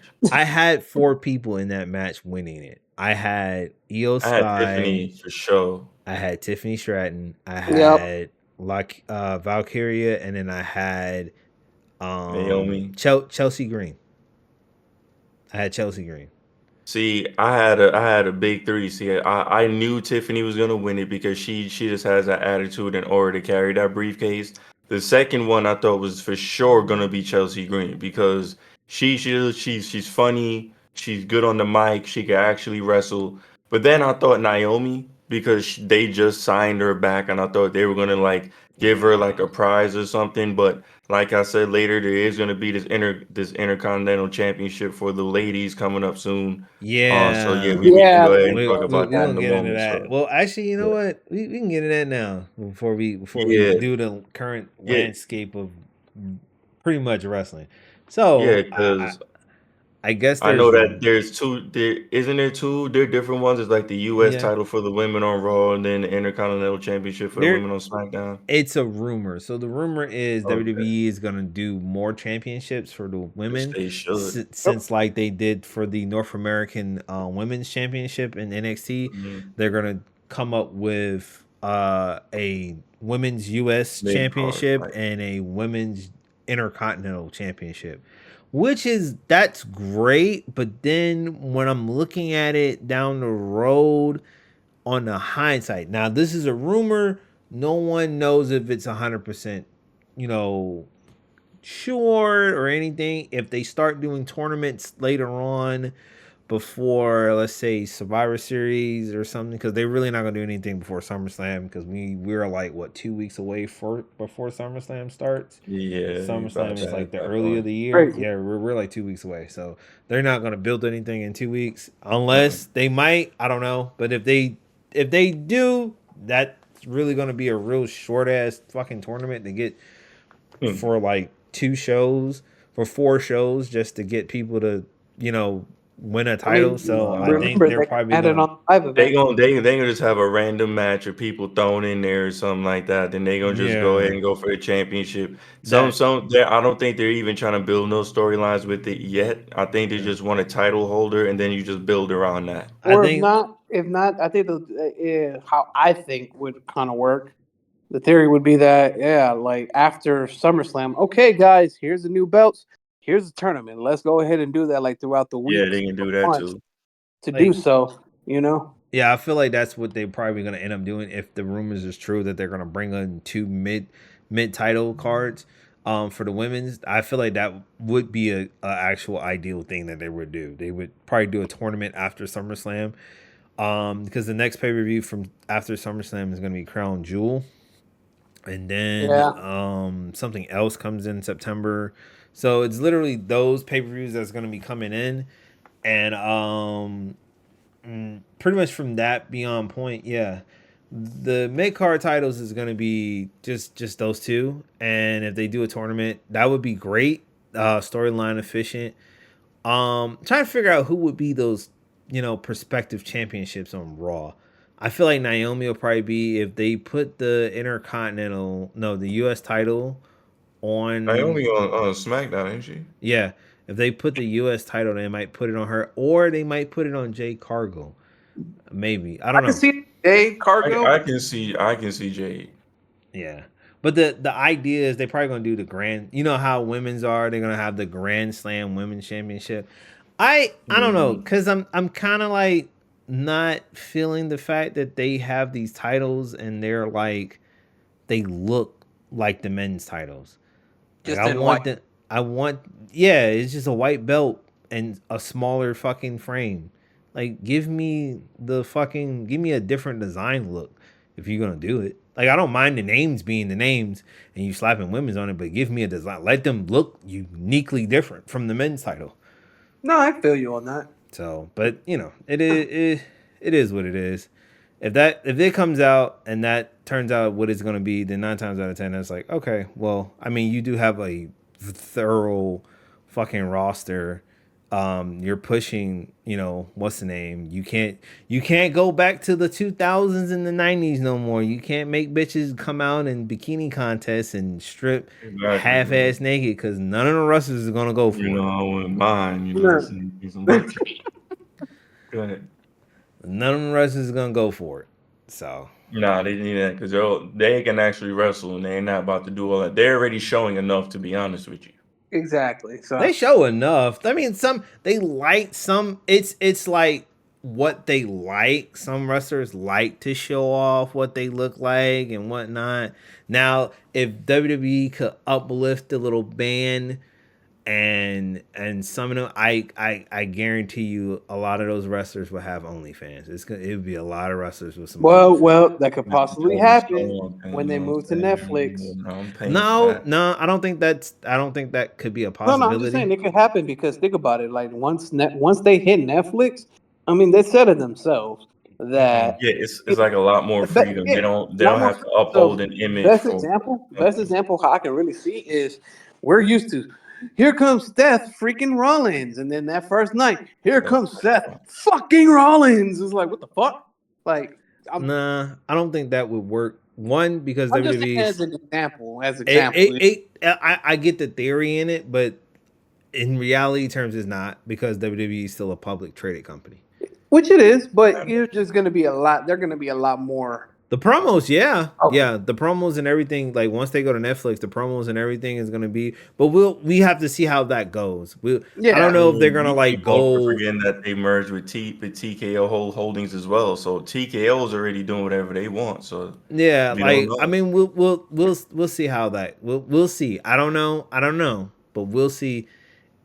If that first NXT, if that first Monday Night Raw on Netflix in 2025 comes out with a fucking banger and they really showcase something, which by the way, I gotta get Netflix back. Thank you. And then them prices might go the fuck back up now. So listen, bro, listen, them prices are egregious. No, we segueing real quick. I What's can't- wrong with y'all? Why everybody price going up? Xbox Live price going up. PlayStation price going up. Bro, I thought we were supposed to be for the people, bro. Man, niggas was I making can't money. keep coming out of pocket like Bro, this, it's bro. not for the Ni- people, ni- bro. It's not niggas for the pennies. Niggas was making money in 2020. Niggas was having a good time balling their ass off. That PPP loan you was getting in 2020, nigga. Well, now it's coming back 4 years later. We gonna and sue the prices. You gonna spend that money that you was fucking stealing, nigga. We ain't catch you, but you gonna spend that money that you done fucking stole. Shit. I was like, I get it. I get it. But I was like, I mean, it's a business at the end of the day. I don't like Business these is prices. diabolical, bro. It don't make no sense. You see an egregious amount going out for, hey, bro. That's why I don't even rock with Xbox no more. I'm like, I appreciate the day ones, bro, but I'm at work anyway. I don't got time to play, so I'll just wait. It's not for me. It ain't hurting me. So Yeah. like I get where it hurts a lot of people. I understand it, but 9 times out of 10, man, it ain't hurting me.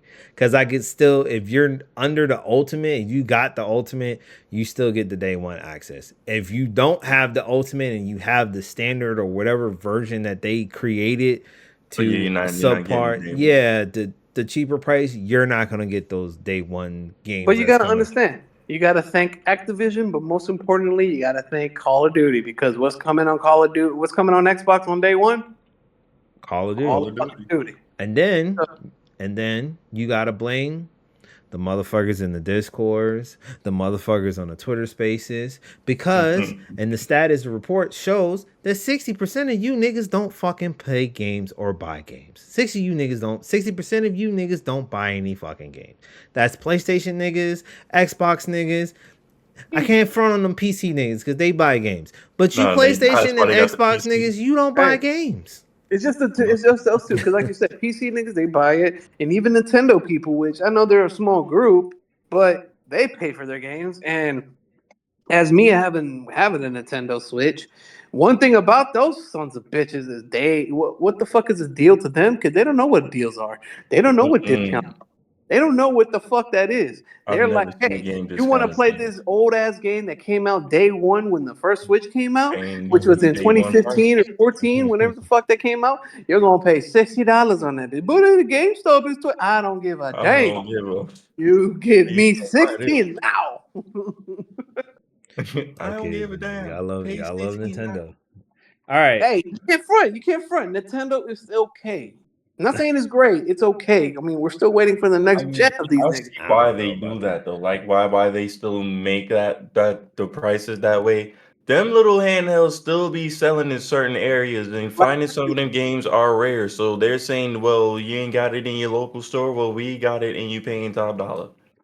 So you can't be mad at them, because it's like, from all these years with Nintendo, you can hate them all you fucking want. They have that reputation, because even with people who don't play games, let's say our parents or even grandparents, they don't know what the fuck an Xbox is. They don't know what a PlayStation is. But when they look at a game system, oh, Nintendo. It's a Nintendo. Like, that's because Nintendo's been around as long as for so many long. Right. But that's what I'm saying though. It's like, they just have that reputation. So that's why I do not see them going out of business whatsoever. Oh no, no. And two is, I mean, remember back in the day, there were some rumors talking about like, oh, Xbox wanted to kind of work with and not buy Nintendo, but Nintendo ain't with that shit. And No, then well, I don't know about buying it, but I know that Xbox still want to work with Nintendo to bring the Game Pass to Nintendo. yeah, which is like a Basically. smart thing, but then at the same time, I mean, Nah, Nintendo is just on a whole Nintendo, you different can't doing that shit. level. You can't agree, fucking make deals with Asian people, man. No offense, but some of them dudes in Japan, them, they don't even like each other. Like they don't even like each other when it comes to their own business. Bro, it doesn't matter. It they doesn't bump matter who the heads, fuck man. they could be Asian. They can hate Asian. They can hate black. They can hate Latinos. They can hate any other fucking color they want except one that's all agreeable, not just to them but to all of us. Green money. That's what matters, and unfortunately, that's what runs this fucking world. Well, yeah, you're right. Because we're seeing Capcom and SNK come back together. So Exactly. Bro, that's MK gonna was be a thing. trash. Marvel vs. Capcom Fighting Collection. How do y'all feel? Listen, it's about time. Well, It's about time. And I know he doesn't like to take credit, but I'm still giving him credit. Thank you, Maximilian, dude. Because he's For been free. asking for a He's been minute. 'Cause asking he's been for playing it. the PC version for a hot little minute, and like the old versions. Exactly. Well, I mean, well, yeah. Shout out to Max. Max really has been beyond the forefront. Because he loves Marvel vs. Capcom. He really does. He always goes back and plays it. And he won't Especially hesitate to Capcom let games, him know this is the reason why he's making Marvel Infinite a better version of Marvel Infinite with a nice little mod he's been working on. If y'all go to his channel, go to his YouTube channel or his Twitch channel, he gives updates on, or follow him on Twitter. He gives updates on Marvel vs. Capcom Beyond. That's the title of what he's been working on. They just came out with a fucking Twitter page as well. So yeah, if anybody, I would say go to that. But if you want, if y'all want more info, go to him. Like that's the main man that knows that information. Then a lot, because I mean they consider him that fighting god info type of guy. He's that fighting guy. Yeah, the fighting game expert. Yeah, pretty much. But like, yeah, Marvel Infinite. I mean, let's say the Renaissance, like fighting games, is having a big renaissance. No, hold on, wait a minute now. No. MK1 trash. Yeah, yes. All right, we just gonna get that out the way. They're not a part of this renaissance right now. Previous games, yes. This one, who knows? Because now they're gonna come out with a trash. season 2 or year 2. Them game mechanics are stupid, bro. You can say whatever you want. I guarantee your ass is gonna come right back to it when the fucking story mode DLC comes out on that bitch. Because we can't front, even though the game is like, the story mode, they pretty much do good with story. Man, listen, as long as Mr. Bitches is in the story, I'm gonna go ahead and go take a look at that. Bro. Please refrain. Who is Mr. Bitches? Squirt Bitches. Listen, we gotta bring him back, bro. I ain't gonna. Oh, what about what's his name? Rich Homie Quan Chi. Oh, Rich, bro, they keep making him like a hoe in every single game. Like I know he a little trash, but y'all gotta treat him like that. He getting knocked out, carried. Because back then he was a cold. Look, he was a cold motherfucker. Because for me, I think he had the coldest, disrespectful, fuck you type of fatality. Stomp son. Now fucking stomp that nigga, rip your leg out and beat the shit out of you until you have to go to the next screen. Like that nigga will continue beating the shit out of you to the next millennium. I'm not gonna lie. I don't care if they got year 5 coming out for that Mortal Kombat 1 game. That game, bro. I'll watch the story on YouTube. That shit sucks. No, I'll play the story. That is about the only thing I'll play. Outside of that, I'm not touching online. I'm not touching that fucking whatever mode that they got, which is fucking god awful that everybody kept saying. Invasion? Yes, that mode is fucking garbage. And just that game in general, man. That's like the love was not poured. I told you, and I said this to you. when you asked me about it when it came out last year. He's like, "How do you feel about MK1?" I said, "This game was made for somebody. It was made for another game. Like whatever No, game it's that they like this. were." The heart was technically there, but taken away because, unfortunately, WB was fucking greedy and wanted more money. Guarantee you, Ed Boon, he didn't really want it that way. He really didn't. But honestly, MK1 was pretty much technically Injustice 3. Well, But technically, With like a tag team. here's the thing. Before we close our segment for AEW, I mean for wrestling, but we're gonna touch this topic and then we're gonna close our segment with the wrestling. Here's the funny report about that. Mortal Kombat wasn't supposed to come out. No. Remember, last year It came out too early, right? Yes, that came out too early due to the fact of the fan backlash of fucking Suicide Squad. And Suicide Squad delayed that game was supposed to come out in March last year before it dropped this year. Look how that game looks now. Look how much you can get that game for now. And then on top of that, keep in mind, on top of that, I heard a rumor from IGN stating in the next couple of days, you will be able to get that game for free. PlayStation Plus, if I am correct. Is it PlayStation Plus? I thought it was. If I am correct, I think it's PlayStation No, Plus. it's Prime. It says from Prime, Amazon Prime. Oh, that's what it was. Prime. I forgot. It was so many fucking services nowadays. But yeah, it's saying earlier. Yeah. So yeah, and it's still not that great. Like I assumed, because remember I was like, oh man, this looks kind of cool. And then I looked at it more. I'm like, yo, this is kind of trash. And then I'm like, okay, let's see how the first DLC is. Fucking Joker. How bad can it be? Yeah, it's that bad. What Bro, the that fuck? game was ass, bro. It was just pretty much. It's honestly the Avengers. That's what it tried to be. Oh, trust me, it fucking accomplished it. That's for damn sure. Because who the fuck plays the Avenger games? Nobody. Not even children, bro. That shit is dead. Exactly. So, I mean, like, they shouldn't be making no games at this point, bro. Not for them superhero series. I'm tired of seeing that layout and that map out taking turns, or it just looks too cartoony. And if it don't look cartoony, it's just too linear. Like it's not fun. No, I wouldn't say that. I would say more likely. Stop making it live services. For the love of God, stop fucking making it live service. I don't think that's gonna happen. I think that no, that's not gonna happen. I think that generates. You gotta blame Call of Duty. You gotta blame Fortnite. You gotta blame fucking GTA. You gotta blame 2K. You gotta blame all these fucking everybody. You gotta blame everybody that put a battle pass in their fucking games and put content in the game. Now, bro. Yeah. Every fucking game got a fucking battle pass. Every game, bro. Even to a point, single player games are getting battle pass. It's like exactly. Like I'm not even playing with nobody. Like I gotta get to level 50 just to be eligible to get to level 25. Come on, bro. It's like having the goddamn. It's like playing a video game was just not for the escape. It's like having a girlfriend now.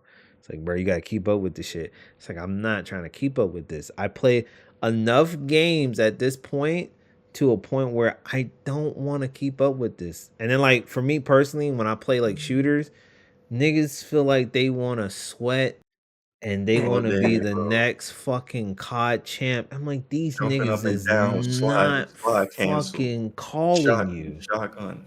Pistol, slide, cancel, jump. Fucking jump shot in and all this bouncing around. I'm like, from 30 miles away while jumping. I'm like, bro, let me delete this game. It's like these niggas is not calling you, bro. But like I said, the game industry, we're there as fuck. Like there's some good single player games that's coming out, but then we got the live service games that's gonna be coming out. So we're gonna always get live service. And everything. So it's just like a mixed bag. We're gonna continuously get the same shit over and over. It's just the options is more available now than it was back then. So now we got more options. So you don't really have to play those games, but just note that they're out there. So yeah. So let's close the segment with the close the segment with the 100%. Yeah. So the current state of wrestling. How do you guys feel about the current state of wrestling?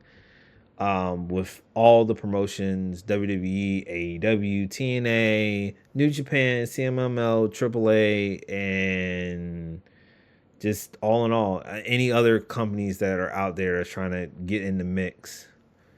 How y'all feel about the current state of wrestling? I personally, for me personally, I feel like the current landscape of wrestling right now is great. I feel like what wrestling, I wish the wrestling would be like the NBA if we can get the contracts and whatnot to see. But then if we get that, then it'll cause even more friction. And then it's probably going to be hard to try to create storylines and keep storylines under wraps. So I feel like at least if we had like a commission where they can trade wrestlers, if they had that, like where you can just trade wrestlers from promotion to promotion to a promotion, it'll be more exciting for like an off season. Like if we get an off season, oh, Mercedes Moné has been traded from WWE to AEW or New Japan. Like it would look so dope. The news would go like haywire. Like how what it is for like the NFL and the NBA, it would go haywire.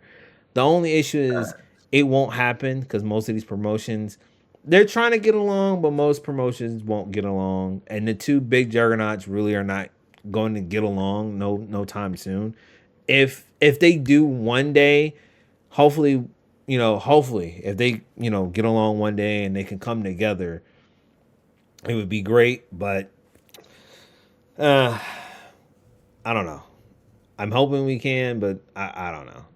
But right now, wrestling to me currently is great. Like I have fun. I'm thoroughly entertained. I watch all four except for NXT. I watch Raw, SmackDown, Dynamite, and Collision, and then I watch both pay-per-views.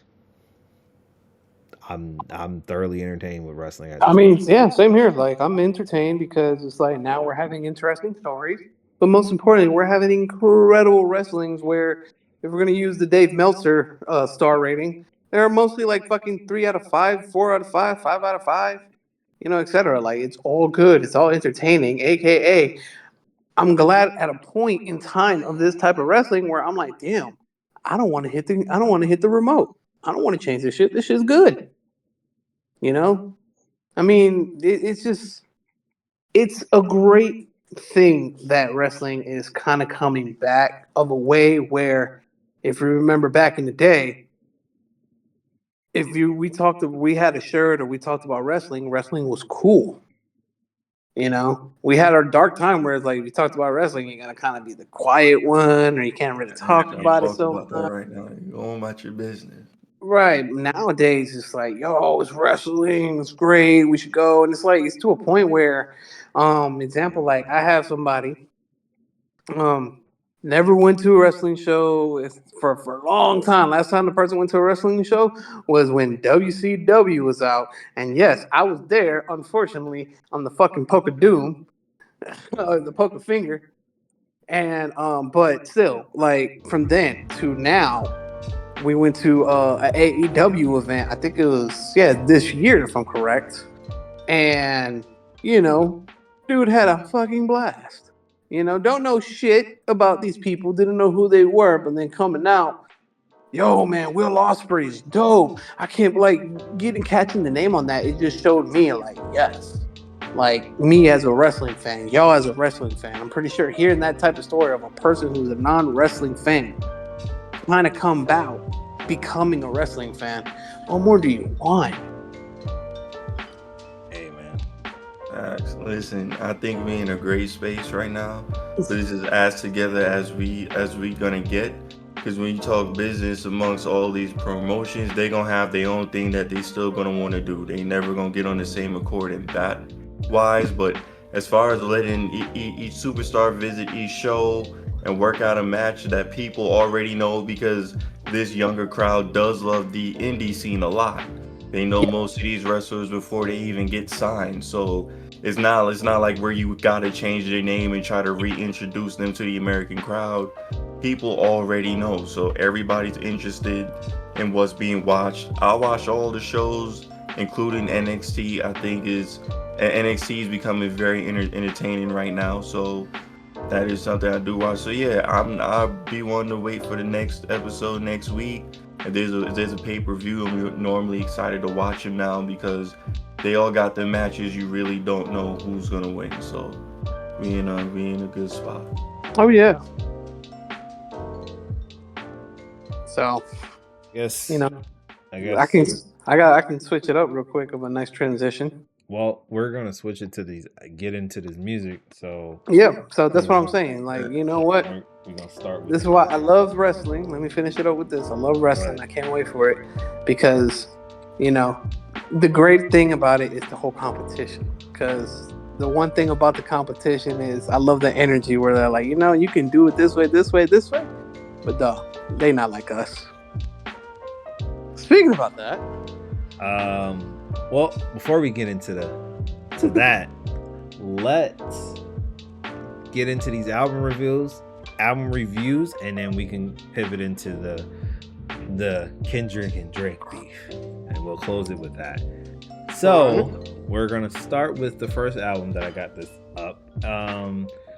Eminem has dropped an album. He dropped an album on Friday. For people who don't know, it's called "The Death of Slim Shady." What is it? Cope de Grace or Copa de Grace, whatever. Copa de Grace. So yeah, The Death of Slim Shady, Copa de Grace.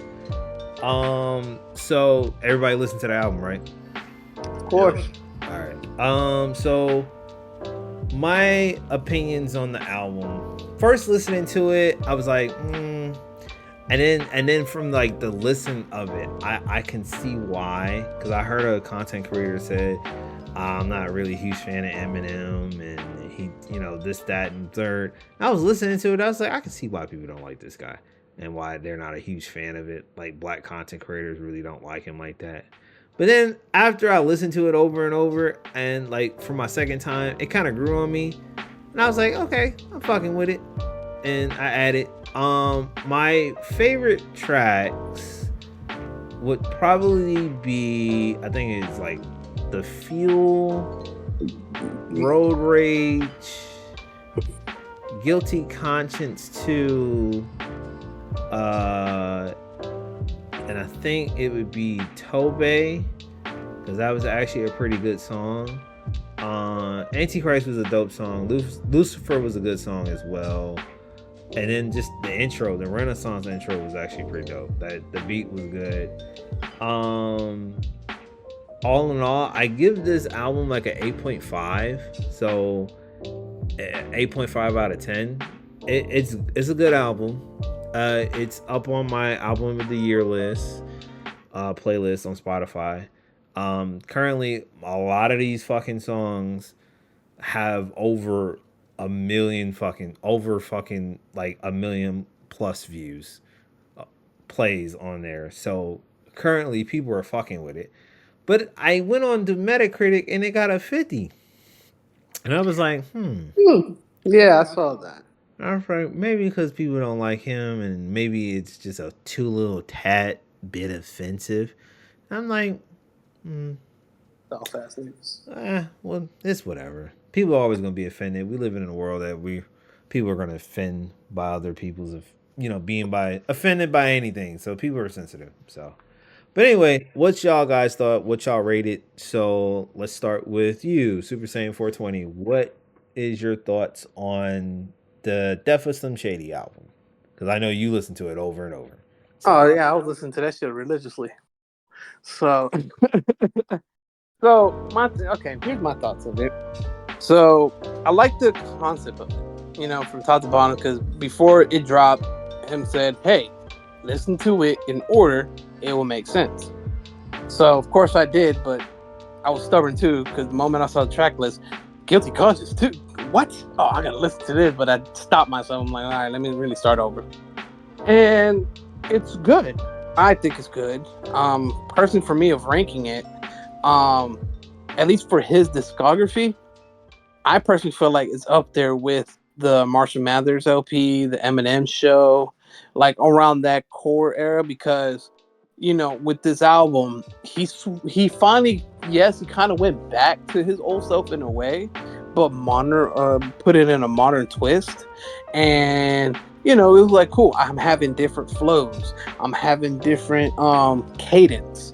The rhyme schemes is great. The bars, once I kept listening to it more, I'm starting to discover more bars to it. I was just like, okay, Slim, I see what the fuck you doing. Like with the Renaissance, like you said, that was a great way to introduce, hey, here's Slim Shady in your fucking face. Because the skeptical of it for a lot of people was, how shady is Slim going to be? And right then and there, he spit into your fucking face and told you to eat that shit. That was the type of imagery I was getting from Slim. Like with the Renaissance, it was a great song, great way how he did his thing. Even though there are a couple of stupid people on this planet Earth who really don't listen or read lyrics, he is not dissing Kendrick. Jesus Christ, fucking morons. He's just telling people in the point of view of these haters of what they say, which is honestly kind of true if you look at it. Some people are just like, oh, I don't like this, so I'm trashing this fucking shit. It's like, no, that's kind of fucked up. And then with the Habits, it's kind of dope where the song Habit featuring White Gold, it was like, all right, cool, here's Slim.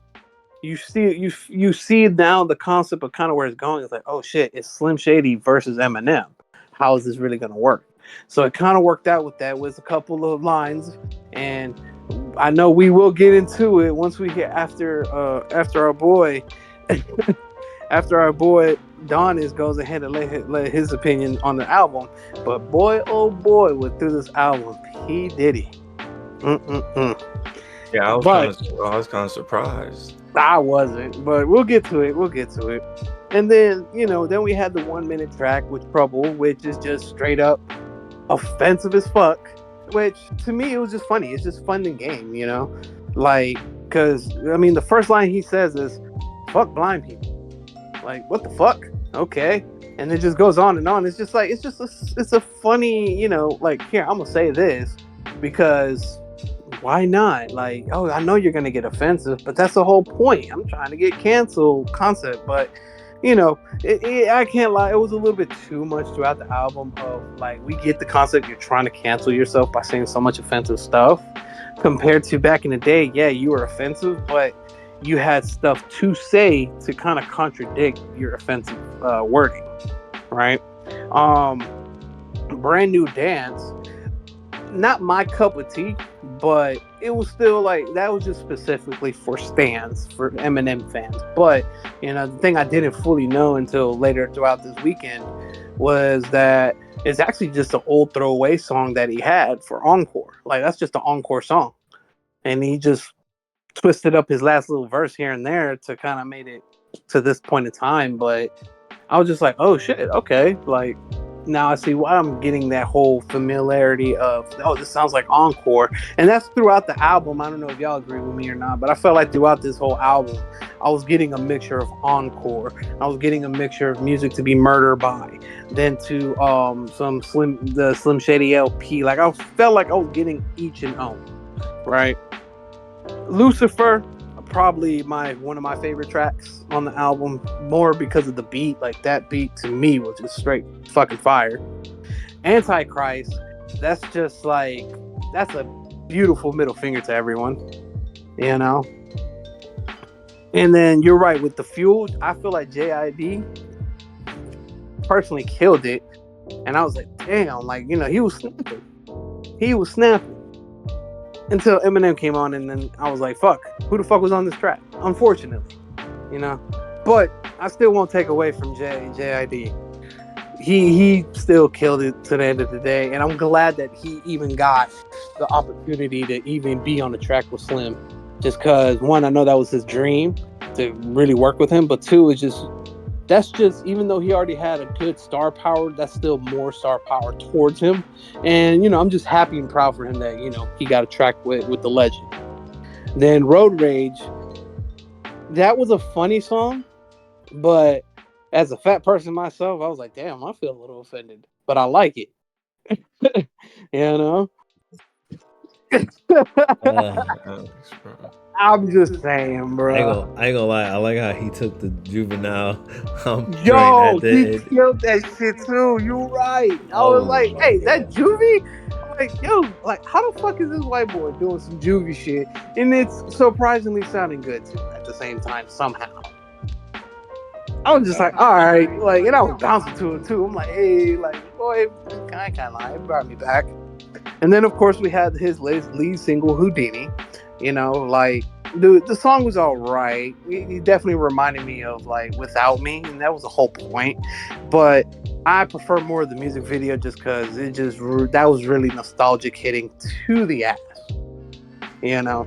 And it is true, like, when he said in the beginning of the video, like, the fuck is this shit? Coming through all this 2024 stuff.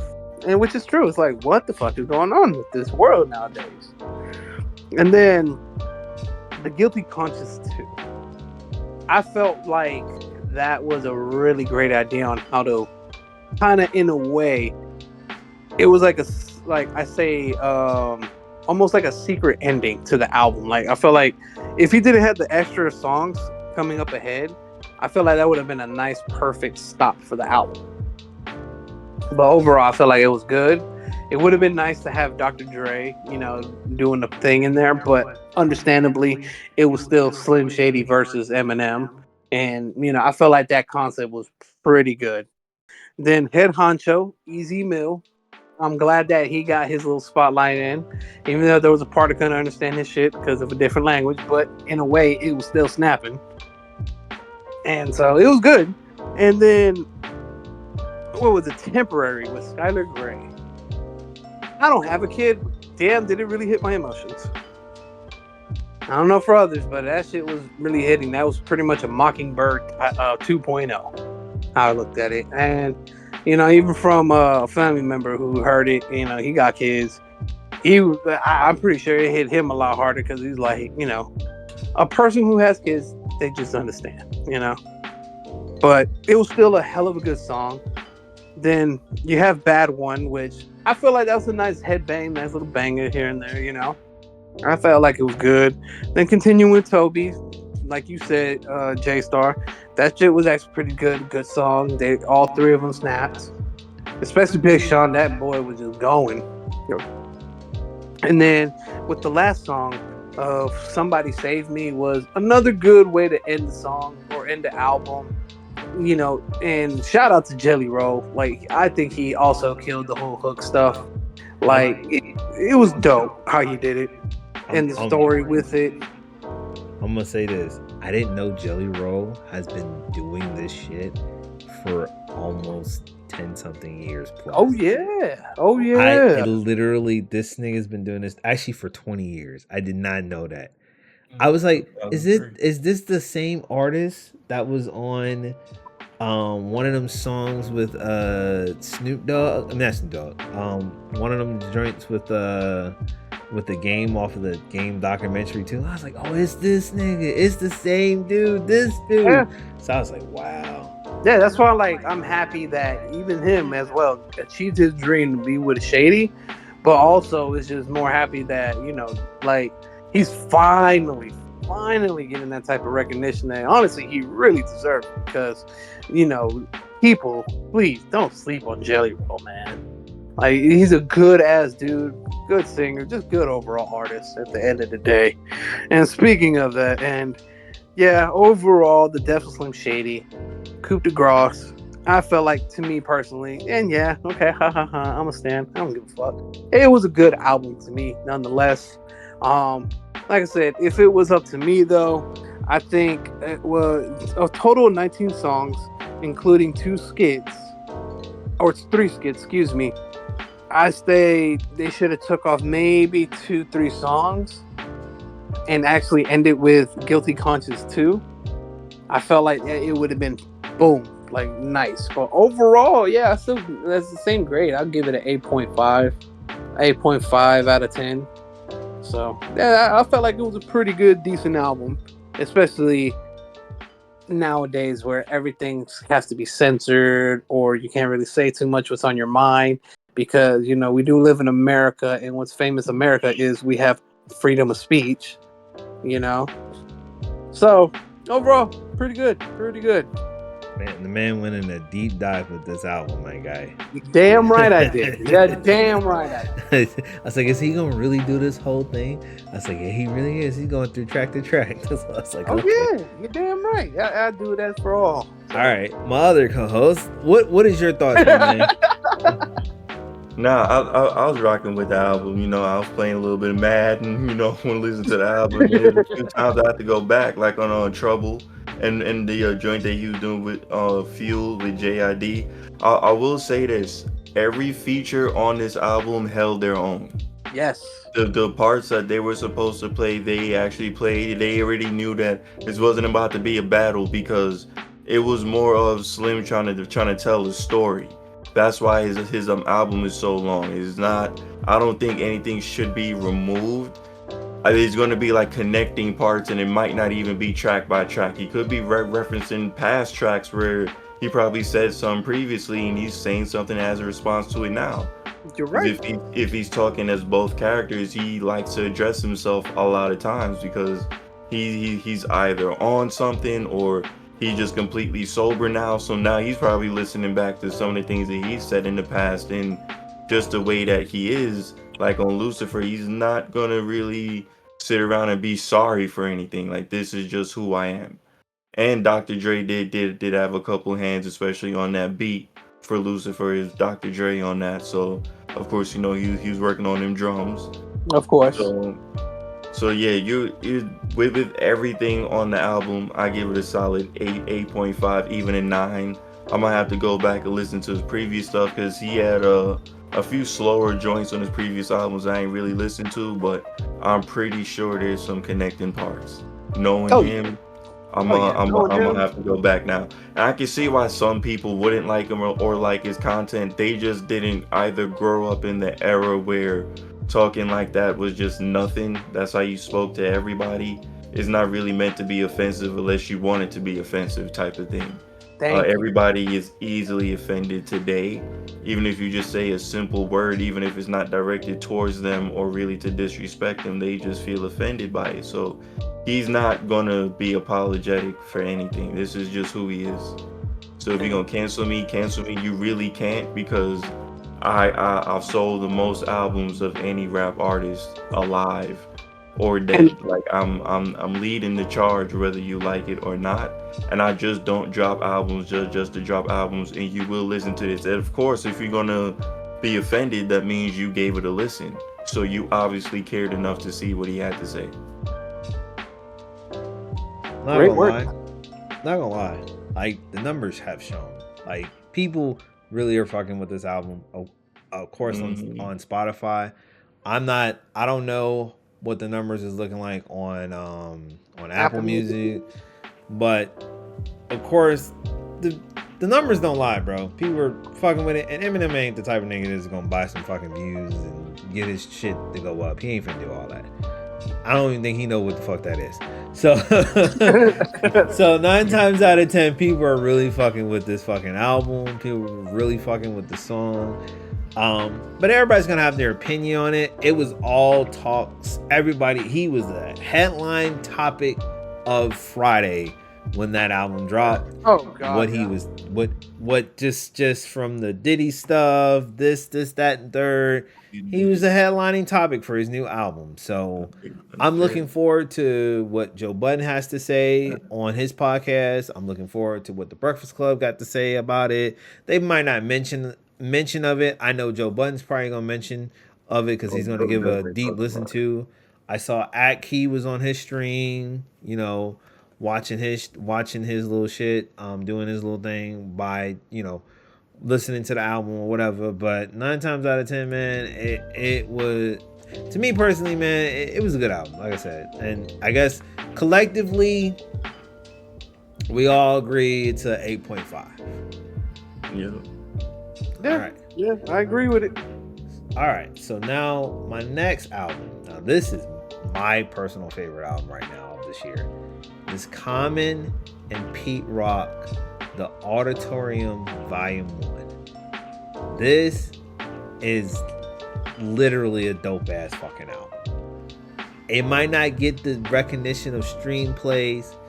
Common might not be, you know, a type of person that's gonna give you the bars, but that beat production is fucking top notch. And you gotta give it up to Pete Rock. He is a fucking legend for those fucking beat production. I probably need to get on Twitter right quick, because I do need to go see what Knife Wonder had to say about this fucking album, because he said he was gonna do a rant about this album. While you do that, I'll go ahead and say my opinion on it, because you heard me earlier of it. Yeah. But I did take another listen to it. I actually did. So my first listen to it, I was like, okay, it's a good vibe. It's not bad. Like, it was what it was, right? But I'll be honest, I think I was half-assed listening to it, because I was like, all right, let me see what's up. Now, when I did a second listen to it, I was like, you know what? This actually is not that bad at all. Like, just like what J Star said, give it a chance. Listen to it. It's a really good album. You gotta sit with it, man. Petey Rock, of course, is a legend. I mean, come on. We know him from the song with CL Smooth, Troy, a.k.a. They reminisce over you. My God. But like overall, like it was just, the production on it was definitely the show stealer for me, because the quality of the beat, the picks of the beat, like of what it was using, what type of instruments, it was just one of those sounds that will take you out of reality for a minute and really put you in a state of how I personally felt, for me, of not just calmness, but just of a nice, peaceful vibe. And then with Common, you know, it's Common. Common is also a legend in the game, and he still hasn't lost a step. Personally, for me, I think the flows could have been a bit better, but that's just my opinion on it. But overall, I'm still not going to take away the fact that he was still dropping some bombs, and when you really paid attention to it. And so overall, I mean, I like the album enough that I even had some tracks on my playlist now for it, you know? Like, yeah, I felt like it was good. It was just enough songs where it worked out. And of course, we're going to get a volume 2 since it's just volume 1. I mean, so for the Chicago hometown of Common and Mr. Petey Rock, a.k.a. The Legend, you know, my applause to them for this album. And it's definitely a recognizable album y'all need to listen to.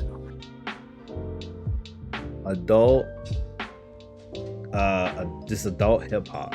I forgot the word that they called it, but it's definitely for grown folks. It ain't for these young people that is out here. So even though they need to listen to it too, because they could learn something or two, you know. Yeah, it's not always about party, clubbing, and fucking. It's more than that. Or, you know, shaking your ass on stage and having a look of the fact that I don't need to be on here. I ain't got no songs, but I gotta shake my ass on the stage because that's all they came here to see me do. Oh, that comment of yours is so icy and spicy, bro. All right, what's your thoughts, my man? All right, so I gotta give it another listen, but that production though was really drawing me back.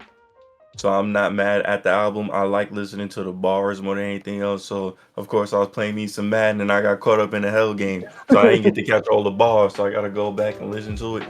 But just content alone, again, it's a perfect length album. You know, he made sure to introduce what was gonna happen for the rest of it. So you know, there's a couple of tracks I call my ear. Shy Town Do It was one of them. So I'm gonna go back and give it another listen, but from what I heard, there was nothing flow wise. Because if you pay attention to the beat and what they're doing, is this a flow he's supposed to be using? Common was never that tricky of a flow user. Just to say he wasn't somebody who would switch it up too much. So for what he was given, yeah, there was supposed to be a different flow or two used, but he did what he was supposed to with it. So I'm definitely gonna give it another listen. But from what I heard so far, I'm gonna give this one a 9 out of 10. I'm giving it a 10 out of 10. It's by far one of the best albums that I'm gonna just keep going back to. Like, what's the album that came out this year? The Schoolboy Q album. It's like one of those. Like you just play it and it's like I gotta play it all the way through. I can't do no skips to it. Yeah, and I forgot to give my rating. My rating for that is, for me at least, was an 8 out of 10 for me. I mean, like I said, what really got me was the production, the beat selection, and even with topic wise, that shit was good too. You know, so yeah, that's how I felt with the album. It was good choice to listen to. All right, now did I didn't put that on there. Let me go. I guess we do the same run thing. All right, Lupe Fiasco. He had dropped a little small snippet short album, but it was a really good album. Lupe Fiasco dropped Samurai. It dropped on the 28th at the end of the month of June. So I'm gonna start with my thoughts on it. Upon first listening, that first track, out of here. That second track, out of here. Both of them shits is fire. And then as we continuously listened to the track, it just kept getting better and better. And then like literally second listen, I just like fell in love. So I just kept listening to it over and over. And it's like these albums that you listen to, it's like they grow on you because of the beat. And in his rap flow, it's just like, man, this nigga really is. It's like this is really something that Lupe Fiasco is really putting forth fitting in. Like this is it feels like when we first heard him with his first album. That's what this album feels like. So overall, I'm gonna give it a 9. This is a really good album, even though it's short. You know, we could have got like maybe 2, maybe 3 more tracks, make it 12. But I'm not mad at it for 30 minutes, 8 songs. It's a good quality album. Thoughts, my people. Thoughts. Which one y'all want to go first? My boy Lupe did his thing on this one. My favorite tracks though was Till Eternity, Outside, and Samurai, bro. That flow though. If you want to go back to that kick push era, bro, that flow though, this is what I've been looking for. You know, he finally came out here, 8 tracks. You know, I'll take it. He out here worried about being inside animes and all that, so he probably ain't got all that time. He's training for something we don't know about, and he's gonna save the world, and I respect that. So I'm gonna leave him to it. Just don't die. That's all I'm saying.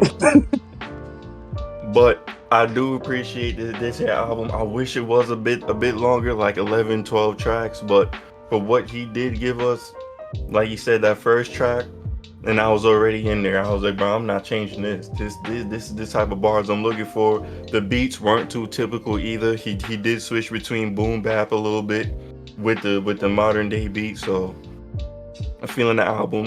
I'm gonna give this one a 9.5 out of 10 though. Nice. So this nigga Lupe owes me $500,000 in GTA, because when that song Cake drops, while I was listening to it, I lost all my money, and I ain't really give a fuck, cause that shit was bombs. Like, yeah, just like you with your Madden. During the time I was like, all right, I'm listening to this, but I'm gonna pop some GTA, you know, just to kind of, you know, get the ball moving. And while I was like, the first track, like you said, Samurai, he was slicing and dicing in that. And then with the mumble rap, I was like, okay, like he's really showing his aggressive side to it. So I was just like, okay, I was just bobbing, but I noticed I was bobbing a lot harder on each track. And then, like I said, with Cake, that's definitely playlist off the rip for me. I was just like, okay, like you got me hooked. Let's see what you got. And so you just kept going and going, just the flow pattern, the cadence, it was really, really good, and just shows how underrated Lupe is. Like, honestly, very. like he deserves all the flowers and some. Like, I don't want him to get recognized when he's gone. I want him to get recognized 5, 6 years ago. You know what I mean? Like, it is just great. The Palace was dope. Number one headband. That beat was just rocking with me. Like, I just couldn't help myself. But like, you know what? Yeah, I'm on GTA Online. God damn it, I wish I could pause this motherfucker. Fuck it. And just started jamming, continuing the rest of the album. Like, that's how I knew it was a good album, that it made a person like myself stop playing some games real quick and actually be like, in other words, I'm getting your attention. Acknowledge me. And sure enough, I did to this man. And and just like you said, with Till Eternity was just, I felt like it was a great way to kind of end the LP, I guess we can call it that way. And yeah, I kind of wish it wasn't, as everyone, both of y'all said, another 2-3 more songs. I think it would have been perfect for it. Still not mad. I still feel like 8 songs, 30 minutes is still good enough, especially with the type of concept album that he kind of did with this. So really good. I give it a high 9 out of 10 for me. Like, that's definitely gonna be replaying, like, definitely. So it's a great great vibe album with some good lyrics, great bumping beats that if anybody have a system in their whip, blast that motherfucker, please. So yeah, 9 out of 10 for me. I enjoyed the album a lot. Yeah, man. It's a good album, man. Anybody who's a Lupe fan is gonna love it. For new listeners, hey, look, I'm trying to tell you, you want some. I don't want to hear people say, "What's the good hip hop? Where's the dope?" You right missing there out if you don't listen to like the people that you grew up with, because these artists are still putting out music, man. Y'all just not listening to them. Y'all looking for something new. I'm not chasing something new, because a lot of these new artists ain't putting out shit. But there are some new artists that put out some dope stuff. But you know what I'm saying? It's just, if you're a fan of a particular artist, man, I would say just go ahead and cherish it and give them their flowers, man, because they really doing their thing. So now, speaking of a newer artist, Joyner Lucas. Not Now, I'm Busy. I only listened to this album once, and from the first time I listened to this album, it's like, okay, this is a good album. I don't normally give it on a premature listen, because I like to listen to the album twice before I give my opinion. But I'm gonna give let's say like a first impressions of the album. First impressions of this album is more likely it's going to be a 9 for me, because I'm really rocking. Like, every song on here is really knocking, and from the streams that I'm looking at, it's rocking with a lot of people as well. So he really did a good thing with this album. Once again, Joyner Lucas is one of those, elite rappers that can actually rap, but most of these people don't really fuck with him. And when they keep talking about, where's these new rappers? It's like, he's a new rapper. He's one of this decades of rappers. Him, Logic, all of them. But y'all don't want to listen to him. Y'all looking for the garbage and the bullshit. And then when you hear enough of the bullshit and you're getting tired of hearing a bunch of the bullshit, then you like, where's the new rapper? So if you want to hear from a rapper that is from this fucking era, listen to this Joyner Lucas album, Not Now, I'm Busy. You're gonna be thoroughly entertained. This is a really good album. So I'm gonna have to listen to it for a second time, but I already know it's going on my little playlist already. So thoughts, fellas? Motherfucker, I'm ill. Bruh. I'm telling you, man. Yeah, just like you said, each track was hidden. Like, this was definitely one of those, bro, you gonna listen to this shit, you gonna be looking like a motherfucking pigeon, bobbing your head up and down. Like, the beats, just everything on it. Like, he was snapping. Like, just the cadence, that was really what got me, was the cadence and how he was doing his shit. With the fast rap, the slow rap, the conscious rap, to look, I'm here type of nigga rap, like, just all that, like, you know, he has some all right features. Like the song "Cut You Off," I liked it a lot, and I'm not even a fan of the young boy NBA. NBA. Yeah, I'm not a fan of him. I'm not a fan of his music, but it really worked out with him, especially with this day and age of rap. Like it worked for him with that beat, and it just worked out. Where I was like, all right, that's what's up. Like, don't like your shit, but this was actually pretty good, dude. Like, not bad. So I'll give you applause on that. The one to me, I think is kind of a sleeper steal through the album because they have some bangers, but this one, I'm telling people don't sleep on it just because it's a little sinister sound. Don't take it away when your boy Joyner Lucas with the Sticks and Stones with Conway the Machine, because boy, like you talking about you want some gutter shit, some greedy shit. Yeah, like it was still good, you know. And then coming back right next after that track, the best for me once again, gotta give applause to Jelly Roll. Like Jelly Roll is doing his thing, and it was such a crazy song with that, with the video to it as well. So it was a good knockout like song, and then listening more to the song is bringing you back up because it's like, nah, motherfucker, I ain't done kicking your ass. Like, keep listening. And so, you know, going down through the tracks, one of the other highlights that I kind of like, just because it had one of my other favorite artists, is the song "Still Alright," Joyner Lucas featuring Logic and Twista. And Twista is a legend, so you can never take away his skills. And he was like, I personally feel like he stole the show on that track, just because. Yeah, it was fast rap, but it's understandable fast rap, and not only that, bars like ridiculous. Overall, like it was such a Bob Hedden type of album. Just like the previous with Lupe, if you have a system, bump this shit. This is gonna bump a lot more, no doubt about it. But Joyner Lucas, he's doing his thing. I'm glad that, you know, hopefully with this album, even though it's been out for a couple months, that he's getting more of that recognition that he rightly deserves. And so for me, it was a dope ass album. I give it. This is another 9 out of 10 for me. Yeah, I concur. I concur. I rock with the album. A lot of that's just his flow. A lot of the fast rapping sometimes, but yeah, with you with Conway the Machine, Twista, and all them, you're gonna have to rap a little faster and then have some that you need to say. But he had some like Broski as well that was going hard to me, and Three Little Right. Pig. So he had a lot of tracks that was riding. You know, you can't really take away from that. And that one track I didn't go that had DMX on there. Hey, listen. I wasn't expecting DMX's voice to be anywhere up on there, but hey, It was he made great. it. He made it happen. So yeah, Jelly Roll, of course, on best for me.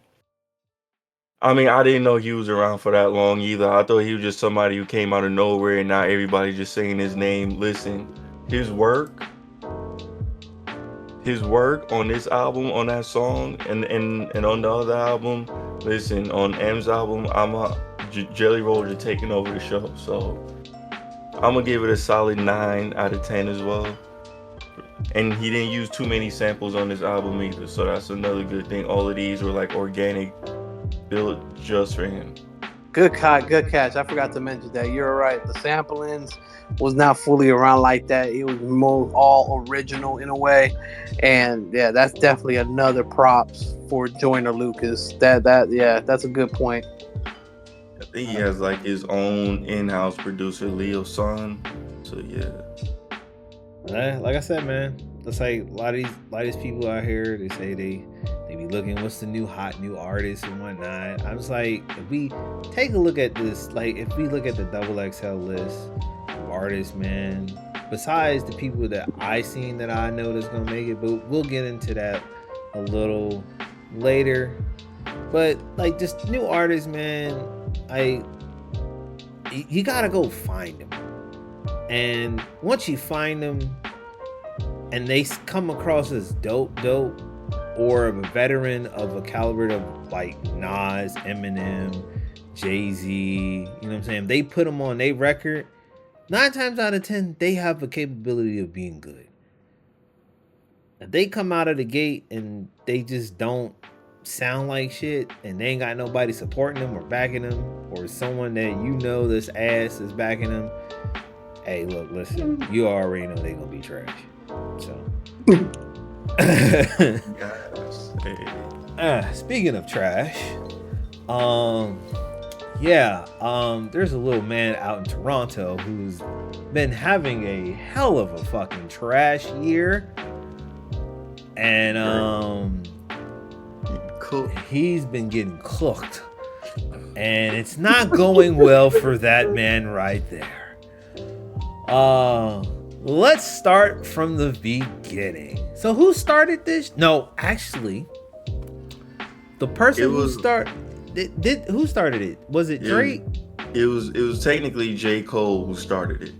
Cause you remember J. Cole dissed Drake first, and then he went ahead and dissed Kendrick. Was and it? Then yeah, cause you remember that's how it all sparked off on that one track with Future and all of them. Even and then before it was that. like, and then yeah, it was like even before that, he went on that whole tour. He was like, I don't want to diss my brothers and all that. I don't want to have that type of negative energy, and he backed out. No. Kendrick then stepped up because he already had problems with Drake. Kendrick threw that first shot. I wanted that, but that was the thing. Like, who started it in the beginning? Like, who started it? It wasn't really. It was more like an opportunity because it was like Cole went at Drake first, but then it was almost like Kendrick was like, oh, let's do it then, because I didn't know you had a problem with him too. But Cole's like, nah, it's not even like serious like that. And then that's when Kendrick said, well, fucking, I'm going ahead anyway. So and he just went, and then he dropped that first bomb, and then that's when you heard Family Matters as a response. Even before that. So my theory they've been had low-key problems with each other. So I think this beef stems from them working with each other back in like 2012. I think the culmination happened during because the last time you heard these dudes together on a track was A$AP Rocky. Very long time ago. Yeah, it was A$AP Rocky long joint. Time. And that was when Kendrick was like just coming up, and Kendrick used to actually be around Drake in the very beginning. Thing was, Drake was trying to sign Kendrick, and Kendrick was like, nah, I'm not signing to you, because Drake already saw what Kendrick was going to turn into. The West didn't really have anybody like that besides like YG, and Game was still around, but everyone knew that Kendrick was selected to be next. And when Kendrick said, I'm not signing to you, that's when things got a little weird. If you notice, they don't have like a lot of collaborations with each other once they got bigger. Not him, Cole, none of them. So it was like, it was Drake's fault, technically. You know what it was? I think because this was been like a real slow, subtle thing. You know what it was? I think it was that shot that he took at everybody on Big Sean joint. Yeah, I think that was that's what I'm gonna say. That's what really kicked it off. That's what really kicked it off. But because like at that time, Kendrick was, when he said what he said, it wasn't no disrespectful shit. He just said it straight up. He's like, look, I got love for all of you niggas, but I'm trying to murder all of you. And with that being said, it was just more like, let's keep it with the competition type deal. You know, nobody really responded back. Like, yeah, you had some response from other people that wasn't even mentioned, but they just understood the whole thing was, oh, you know, let's rap, let's RAP, let's do hip hop. The person that caught that flack was Big Sean, because everybody kept saying, how the fuck you gonna let a nigga get, so he got real tight over that shit, and he was upset. So that trickled down into Humble being on that damn album. That song was directed towards Big Sean. That song is always gonna be directed towards Big Sean. That and King's Dead on J-Rock's album. Both of those songs is directed towards Big Sean, because they use Lil Bitch all the time on that song, and that's Big Sean thing. That's his whole thing. That's like his ad-lib thing, or his slogan or saying, Lil Bitch. So they just use that, and I was like, oh yeah, y'all dissing that nigga. Y'all jabbing the shit out of that nigga. So I was like, all right. But really, what it really started with, like for this year, was Like That. Yep. I didn't even.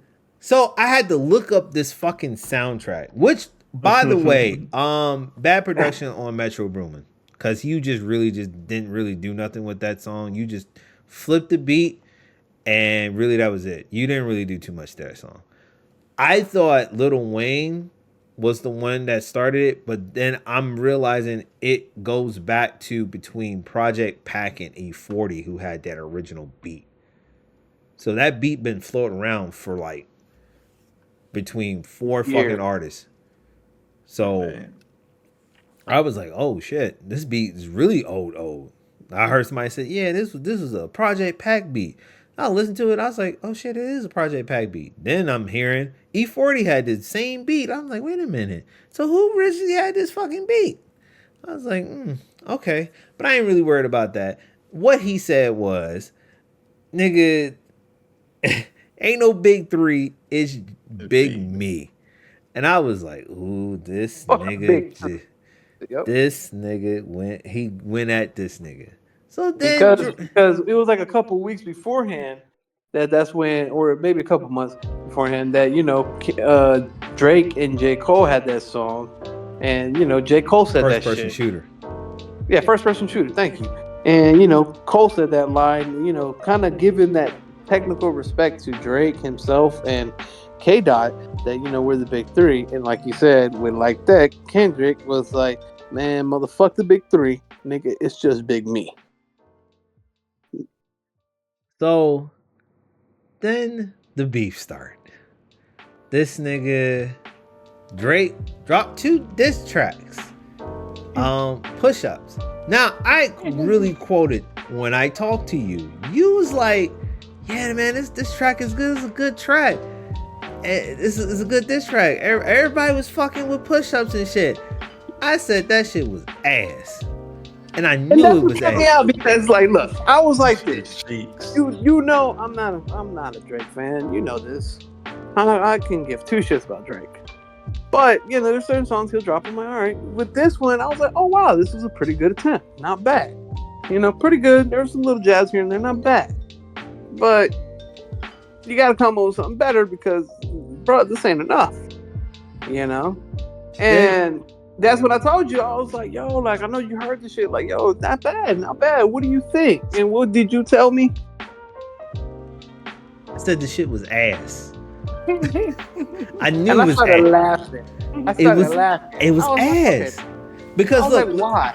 Because listen, Drake, when he was in this beef with Meek Mill, the first songs that he had was Charged Up and Back to Back. Charged Up was okay. Back to Back killed that nigga Meek. And Meek couldn't respond. He responded, but it wasn't great. It was the damage was already done. That song was in the club. I literally said this. I'm gonna say this now.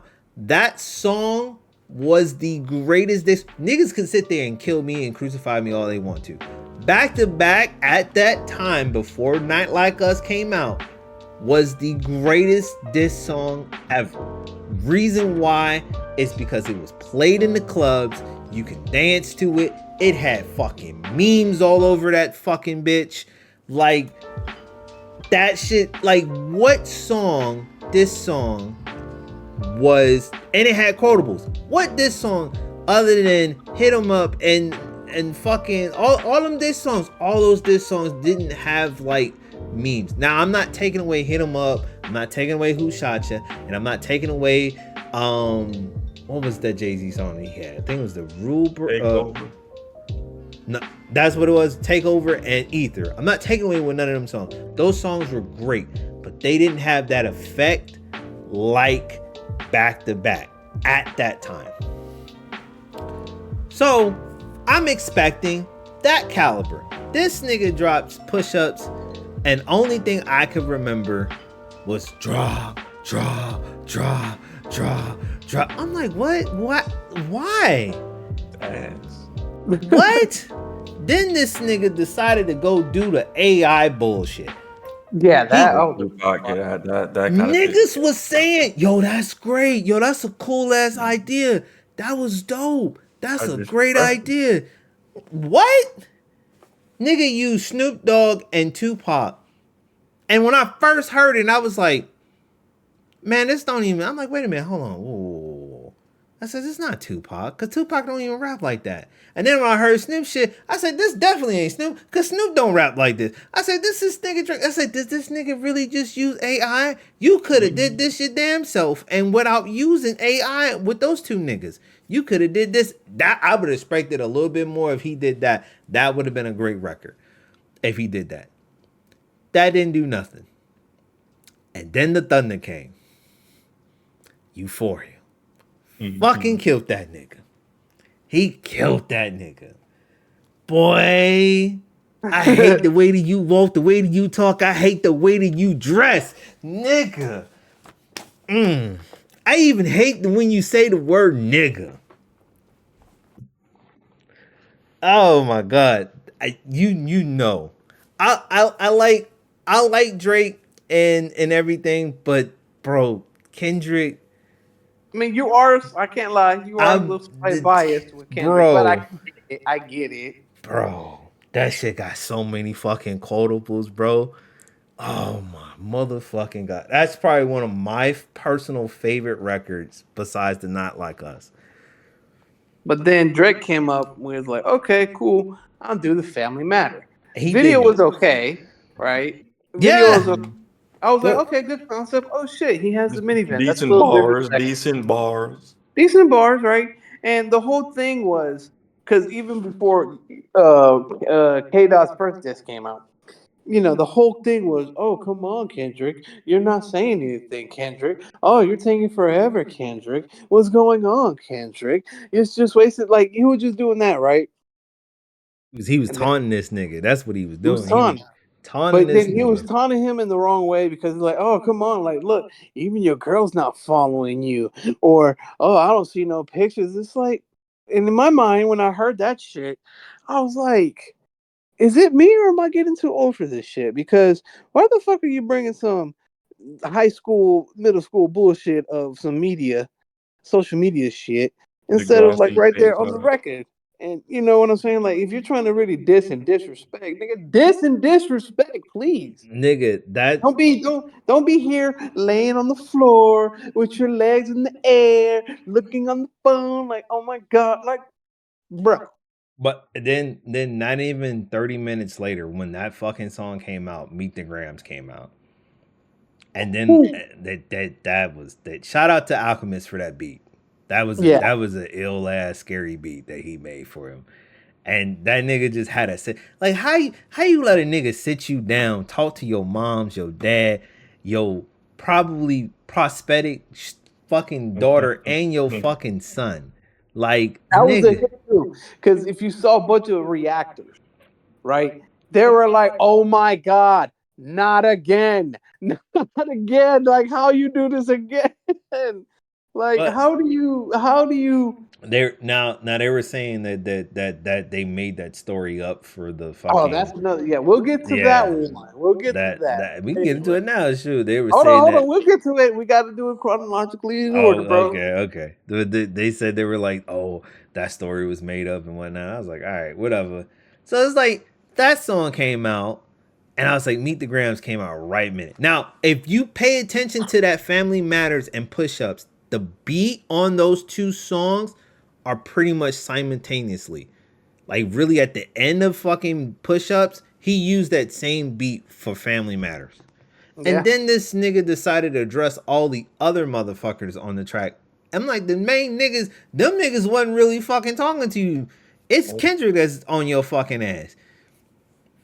He really wasn't doing nothing. He literally was like not trying to have no smoke with this nigga, bruh. And then just like Not Like Us. 24 hours later. Hold on. Before we jump into that, Adonis, how do you? Listen, all he had to do was not respond, bro. Because I don't know what everybody was expecting from Drake, but he's gonna give you one good track, yeah. But this isn't really his forte to really want to go back and forth with somebody when they're actually prepared to go back and forth with him. Pusha T has bodied him before, which is how we knew he had a son all of a sudden, or else we wouldn't know about this child to this day. Shout out to Um, Kanye for that so bullshit. when it comes to battle rapping, I don't put that much hold on the Drake because it's just he's not that type of MC.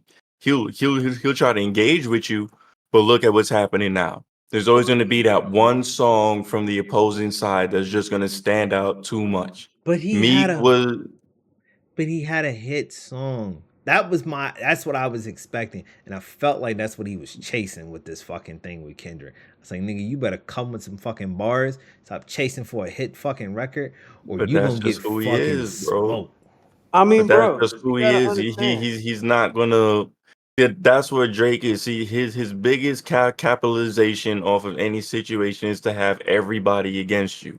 He thought he was gonna be able to do this to Kendrick until all them allegations and all them songs people really started to look at. Like once you can get people to care like that, and you drop way more music than Kendrick per year, yet you're still losing this battle. And then you have help called ghostwriters. Hey, listen, Oh, those are just allegations. Those are just allegations, you there know. ain't no allegations. You know that. Listen, they look. All You right, know all right, that all nigga. right, all right, all right, Bro, all right, all right. Listen, you listen, listen, know. listen. You got people writing couple bars for him, but at the end of the day, it's just not him, bro. Kendrick just Kendrick's a different monster. he wants this beef. That's the problem. Like I'm Yeah, telling you, when people are yeah. fully prepared and they want that problem with Drake, you notice Drake kind of shies away from it. This was just one he could not shy away from because they already were going back and forth. So And then they Not not like, like us drop. bruh. Sometimes you gotta hop out and show niggas. Certified boogeyman. I'm the one that up the skull with him. I'm like, bro, he just murdered that nigga, bro. He I for did, love no a boy apparent reason, bro. he pulled one of your fucking numbers, my nigga. He Yeah, pulled he one. pretty much did that whole energy where it was like, you know what? I'm gonna dumb it down for you. I'm gonna go ahead and do it at your level, and I'm gonna fucking embarrass you. Boy, he back to back this nigga, bruh. He back to Literally. back. He back to back this nigga. Calling him a motherfucking pedo. Calling him a fucking pedophile.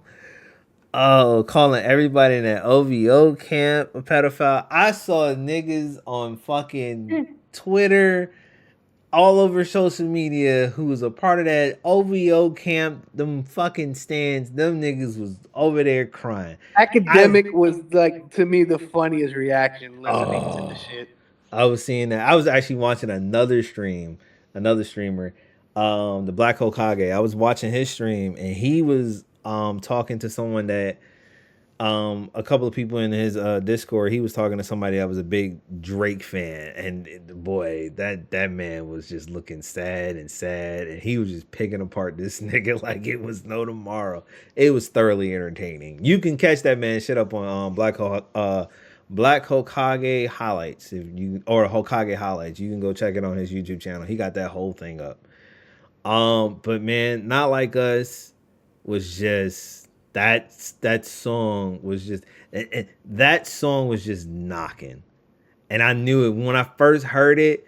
I was like, oh, it was a rap. He got the ending. Everybody said OV ho, No. OV ho. I was like, oh no, he killed it. All right, don't get me started.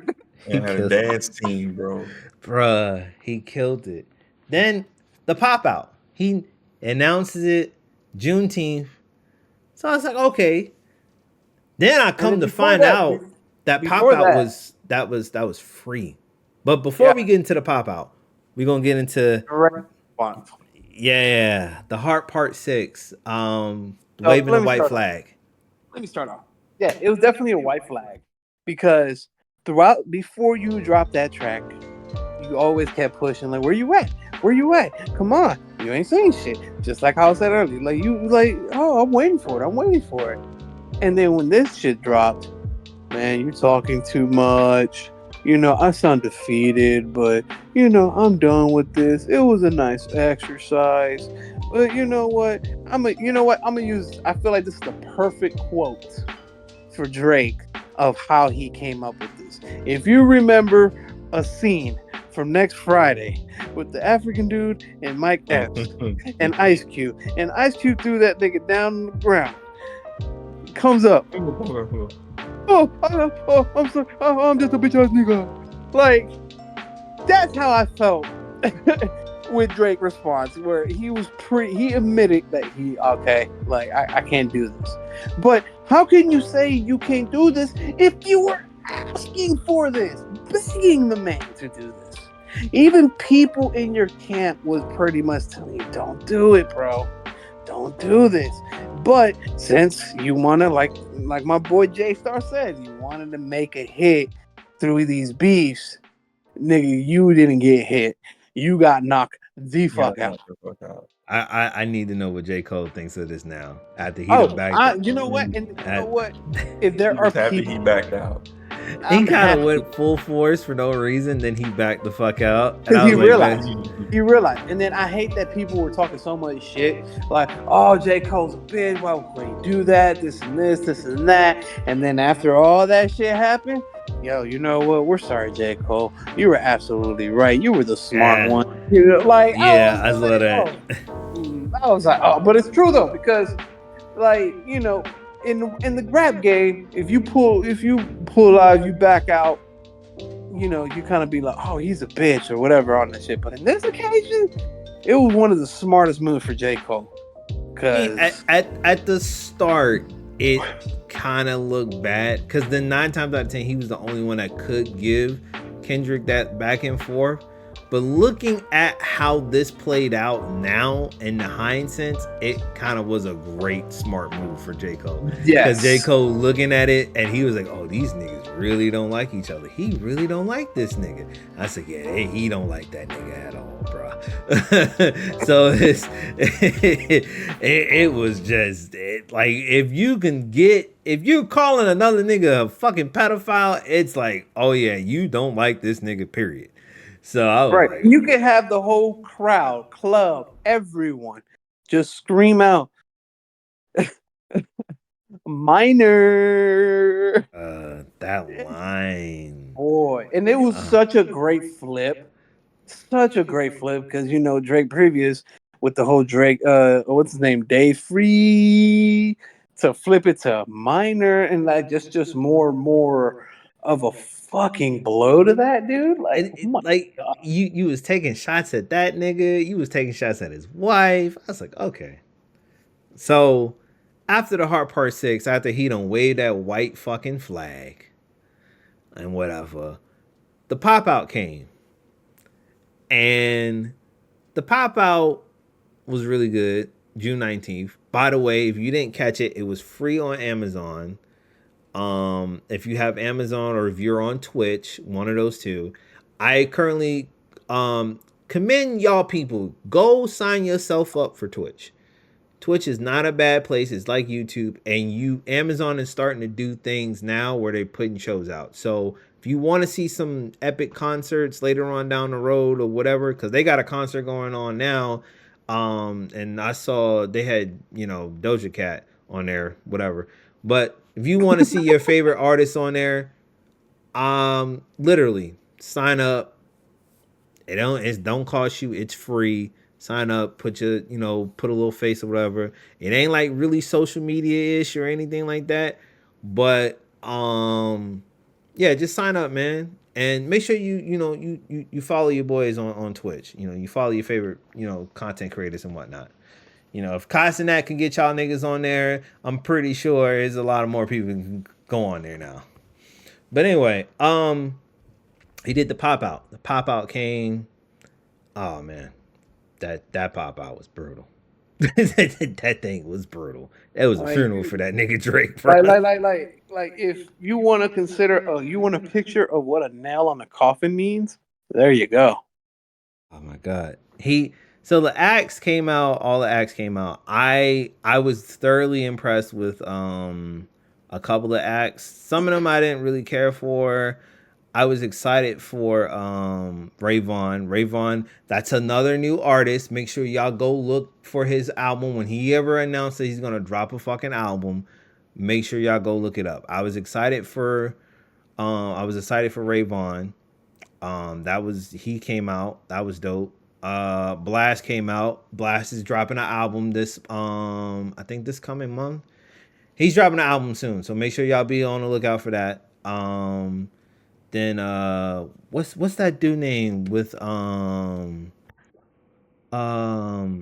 what's his name? Fuck, I got it on my playlist somewhere. Cause I didn't know he was from LA. Mustard. It's I gotta look. I gotta scroll through it, but I got it on a playlist. It started with you like he sings like "You Wanted Me." I wish I knew you wanted me. It's on the 2K soundtrack. On there on 2K. I forgot what his name is. I'll turn all that music off. God damn. Turn all that off. Oh shit. Damn it. I don't know what his name is, bro. Anyway. But yeah. He came out. Didn't know he was from LA. It was dope. Tyler Creator came out. The only person who I didn't see show up was Baby King.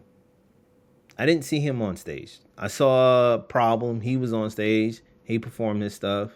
I saw Dom Kennedy. He was on there. And then when Kendrick came out, Kendrick brought out Black Hippie. He started with Euphoria. And then the rest of the tracks, except besides Humble, it felt like this nigga was dissing this nigga his entire career. I saw this tweet on Twitter. I was like, yo, this list. It's like, yo, this nigga was dissing Drake in his entire career. I was like, you know what? That really does make sense, bruh. DNA, fucking, what was else that was played up on there, bruh? And then he played Not Like Us like 5 fucking times, bruh. Which that's ridiculous. But I did like the fact that I did like the fact that he brought unity. I think that was the thing that he ultimately, like, you showed the side of, yeah, nigga, I'm stomping your ass, but I'm gonna bring my niggas together and we coming together. You know what I'm saying? We bringing the West together. And I feel like that he's really, when Snoop gave him that crown, I feel like he is really what he is. He is the king of the West Coast at this point now. Like, no one can take that away from him now. Because he's doing something that a lot of rappers that had that crown really didn't do together. He didn't bring it together. Also, I didn't see Game there, and Game went on live and said what he said. He couldn't go because Drake is his homie and whatnot. So he kind of was like, yeah, I didn't go, but he was bigging up Kendrick for doing the show. But it could have been great if he was there, my guy. I did want to hear a couple of you and Kendrick joints on there, you and Game Kendrick joints, but that pop out, man, that pop out. Did y'all see it? Yeah, I saw it. I seen it. It was to me, it was funny. It was fun. I mean, I saw it late, but I was just like, all right, let me see what's up. Like I said, it just made me bust out laughing when it really was like, yo, this man is singing They Not Like Us again. Wait, again? We're like, bro, he's already dead. Again? So, I do what you gotta do, man. It's They Not Like Us, how I feel, is pretty much this generation of Hit 'Em Up. So now we go back to what I was saying. I was gonna give back to back the greatest diss record of all time. That title has now been taken and it's claimed. Kendrick Lamar, Not Like Us, is the greatest diss track. And it's only been out for a couple of months, but that shit is the greatest diss track right now because of what it's doing right now. It has a whole coast united. It has everybody in the clubs rocking. And that was the one thing that kind of pissed me off and hearing people saying when he dropped Euphoria, niggas was saying, I like Euphoria, but man, I need a club banger, man. I heard Cypress Sound say that shit. I was disappointed in him saying that shit. Like, you what? You wanted a club banger? Like you didn't sit with that record. Sit with that fucking record, bro. Let that shit grow. Bangers. Niggas wanted to shake their ass and dance. I was like, all right, so now you got a record. You got a record that you can shake your ass and dance to. And I'm like, all right, since y'all don't listen to lyrics no more, y'all can shake your ass and dance to. I like Euphoria. I feel like that's a better diss record than Not Like Us, but Not Like Us is a popular record. Oh, man. Oh. We still got more to go. So after that, I saw, here's the funny thing. I think I put it in the chat. I saw this nigga, Drake, he was doing a show somewhere, and he was playing Not Like Us. And I'm sitting there, I'm looking at it, I was like, oh, so you and he had the crowd singing, and he was dancing to the shit. Nah, bro. That was all AI. That's from a completely different concert. But they were able to sync his lips into something. Oh, they showed fake. the actual video. Yeah, it's a completely different song. damn you AI. You are fucking up this whole situation. And that was another thing that people kept saying. Because somebody did leak out after, I think what it was, before he dropped Euphoria, somebody had dropped a response using AI to Drake, which sound pretty good. But yeah. I was like, And that's what I hate about nowadays, man. Like, you can't really even, which sucks, can't trust a record. They were saying the same thing about Euphoria. Mm-hmm. They were saying the same shit about push-ups. Is it a Family Matters? Is it AI? So I think that's why Drake did the video, so he can confirm this ain't AI. And I was like, So I see why he did the video. And I give respect that he did a video for a song. That I give that respect, but it wasn't enough. Nah. That 16 to this before I think after the Euphoria, the 16 to the 616 to LA. Yeah, that one. That was a good one. It's not on Spotify. I wish it was on Spotify. I guess that sample didn't get cleared. It's on YouTube though, but that record was good because he was killing them. And then fucking Meet the Grams and Not Like Us just came, and it was just like, he killed him. So after the pop out, there were rumblings that Kendrick was doing a video shoot for Not Like Us. So we was waiting a couple of days and bomb. Then over the holiday, 4th of July, Not Like Us video comes out.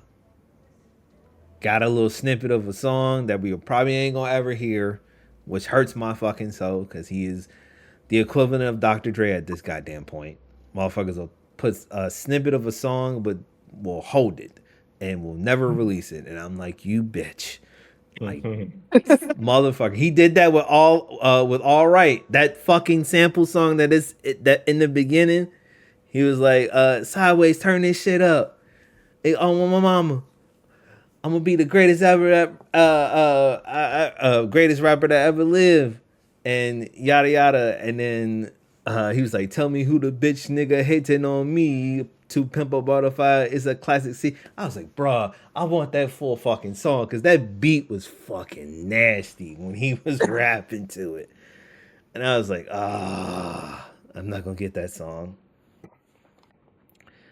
So then that came out, that video came out, and I was like, He killed him. Day Free. Now I didn't know when he mentioned that D Rose verse, I didn't know he mentioned DeMar DeRozan. I didn't know that. I didn't know who the fuck he was mentioning about D Rose. Yeah, that was DeRozan because he played in Toronto, but yeah. now it makes sense because I was sitting there and now I'm looking at it. I was like, oh shit, he is mentioning that nigga. I was like, oh, okay, because he had him in the video. He was there. Russell Westbrook was at the pop out. James, everybody and their mama was up in there, man. Boy, it was a lot of niggas at that Key and 4M drink. The Dr. Dre moment too. And then the He beat drop. I was like, there for oh, like 15 minutes and dipped off stage. Yeah, I forgot what song he played besides Still Dre.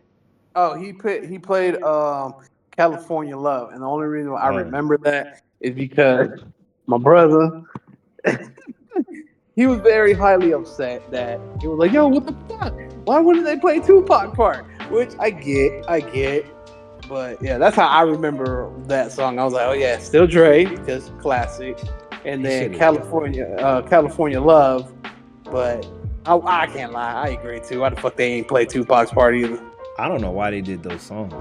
They should because it's classic and it's a California or LA in general of a staple song. It is. I get it, but then I was like, they should have just played fucking what's that shit? The Smoking Weed with You, the shit off his first album, that in Compton. They should have played those two. Yeah, what's the name of that fucking song? Explosive? The next episode? No. On this like the Chronic, the first album? No, The Recipe. Oh, yeah, the Recipe. They did not think about it. They did not do that. They didn't do that. And then the J-Rock, when he had J-Rock on there, they played what, King's Dead and Win. They should have played Hood Gon' Love It. That would have had that whole place would have been crazy if they played that. They played Money Trees. That place would have been crazy. That shit was already crazy. Money Trees, King. I think it was King's Dead. I don't know. I maybe not King's Dead, but I know they played Money Trees and they played Win. Win was gonna be there, but I would have loved to see Wow and then Hood Gon' Love It. Hood Gon' Love It was gonna be dope. Schoolboy Q with Collard Greens, that shit was dope. Ab-Soul coming out to that song, 616 to LA. I was like, damn.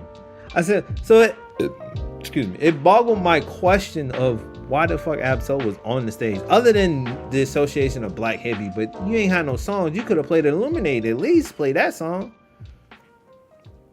He didn't do that, but it was all good. Like I said, so back to the video. The video was great. Had his wife dancing in a wife beater. Black and white. That shit was good. He was out here dancing on niggas. Whole LA was out there. Everybody was in the music video. Then the last shot of the video was the original niggas of TDE before he left. Top, Punch. Who's that? I forgot what the dude in the dread head was. I forgot what his name is. Ab-Soul, J-Rock, and Schoolboy Q. Because that's how it started. It started with those four and top basement. So it's a good thing that like you have four California natives, so they fucking with it. So I wish we got a Black Hippie album. Damn you, Schoolboy Q. You just chilling, bro. But the fact that he dropped that music video on the July 4th, Independence Day, is crazy. He's just a diabolical man, bro. That man doesn't give two fucks, bro. Because that's just another message. Because it's like, yeah, I'm American, you're Canadian, I'm gonna drop it on 4th of July, because why the fuck not? And just, oh, yo, boy. Oh, he fucked up on that Euphoria verse, too. He did say, if you give Pac's ring back, you might get a little bit of respect. I was like, oh, shit. I don't think that was supposed to be in that line, but okay. Yeah. So, Drake, if you're listening, or I'm pretty sure somebody done told you that's famouser than me. It's up for you, nigga. This year is done. 2025 might be your year next year. 2024 is over. Don't drop shit. Don't do nothing. Same thing for you, J. Cole. It's over. Like, even though he didn't kill you, the magnifying thing that happened this year is like Kendrick Lamar. This is his year. I feel bad for Rhapsody because she dropped an album, and in the mix of this shit, and Kendrick done stole the spotlight. I feel bad, and I liked her album. Her album was actually pretty good, but Kendrick stole the spotlight, bro. I feel bad. I'm telling you, the only thing that can really solidify this whole thing and just is for him to drop an album. He has to drop an album. Like, if Kendrick has to drop an album, and it got to be like a West Coast, like a West Coast album. There's rumors that he will be dropping this year, but we'll see. I'm hoping. I need to get me a 16. I need either 16 or something. Like, Mr. Morale and the Big Steppers was great. I love that album. That shit grows with me. Damn. The only album I didn't like was the Untitled. That was the only album I didn't like from him. And that came before Damn and after The Pimp a Butterfly, which everybody hate that album for. I was like, man, Pimp a Butterfly is a dope album. Y'all just ain't listening. It was too positive for him. It was too, it was too open-minded. It was too much for a lot of people that couldn't understand. They said the same shit about Mr. Morale and the Big Steppers. This is like, they say the same shit all the time about Kendrick. Like, he's too positive. He has a thing. I said, that's because some of y'all niggas is stupid. Not even just that. It's just, let him be the positive one, because now you see what happens when he goes in his bag. He's a dangerous man. No, let him be positive. Man, John Wick, and he John Wick the shit out of that nigga Drake, boy. Man got his ass beat, boy. That was an unfair fight. But it was an unfair fight that Drake brought up. Yeah, Drake kind of encouraged that shit. Drake was like, because the thing was, I don't even think Kendrick was gonna go that personal, but Kendrick went personal, so he's like, okay, you want to go personal? What was that? What's that recent Adrian Broner fight that he fought? Who was the guy he fought against? Randomly that he just lost to? Bruh, it was like that. That nigga Drake was Adrian Broner, and Kendrick was that other nigga, and he motherfucking beat that nigga up, bro. Facts. Bro. Oh man. All right. Well, once again, sometimes you gotta pop out and show people they not like us. We went well over our fucking time. We doubled the amount. But that's because of the whole fucking Donald Trump shit. That nigga.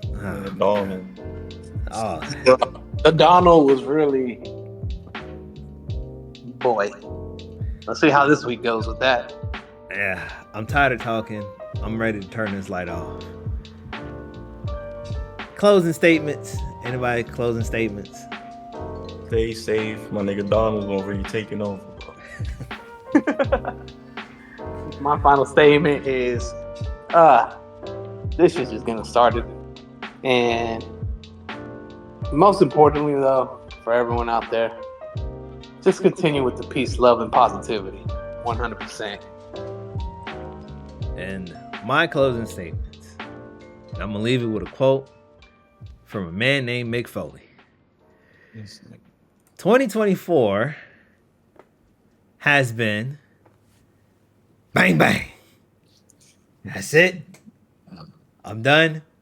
We out. Peace. Peace, everyone. We out.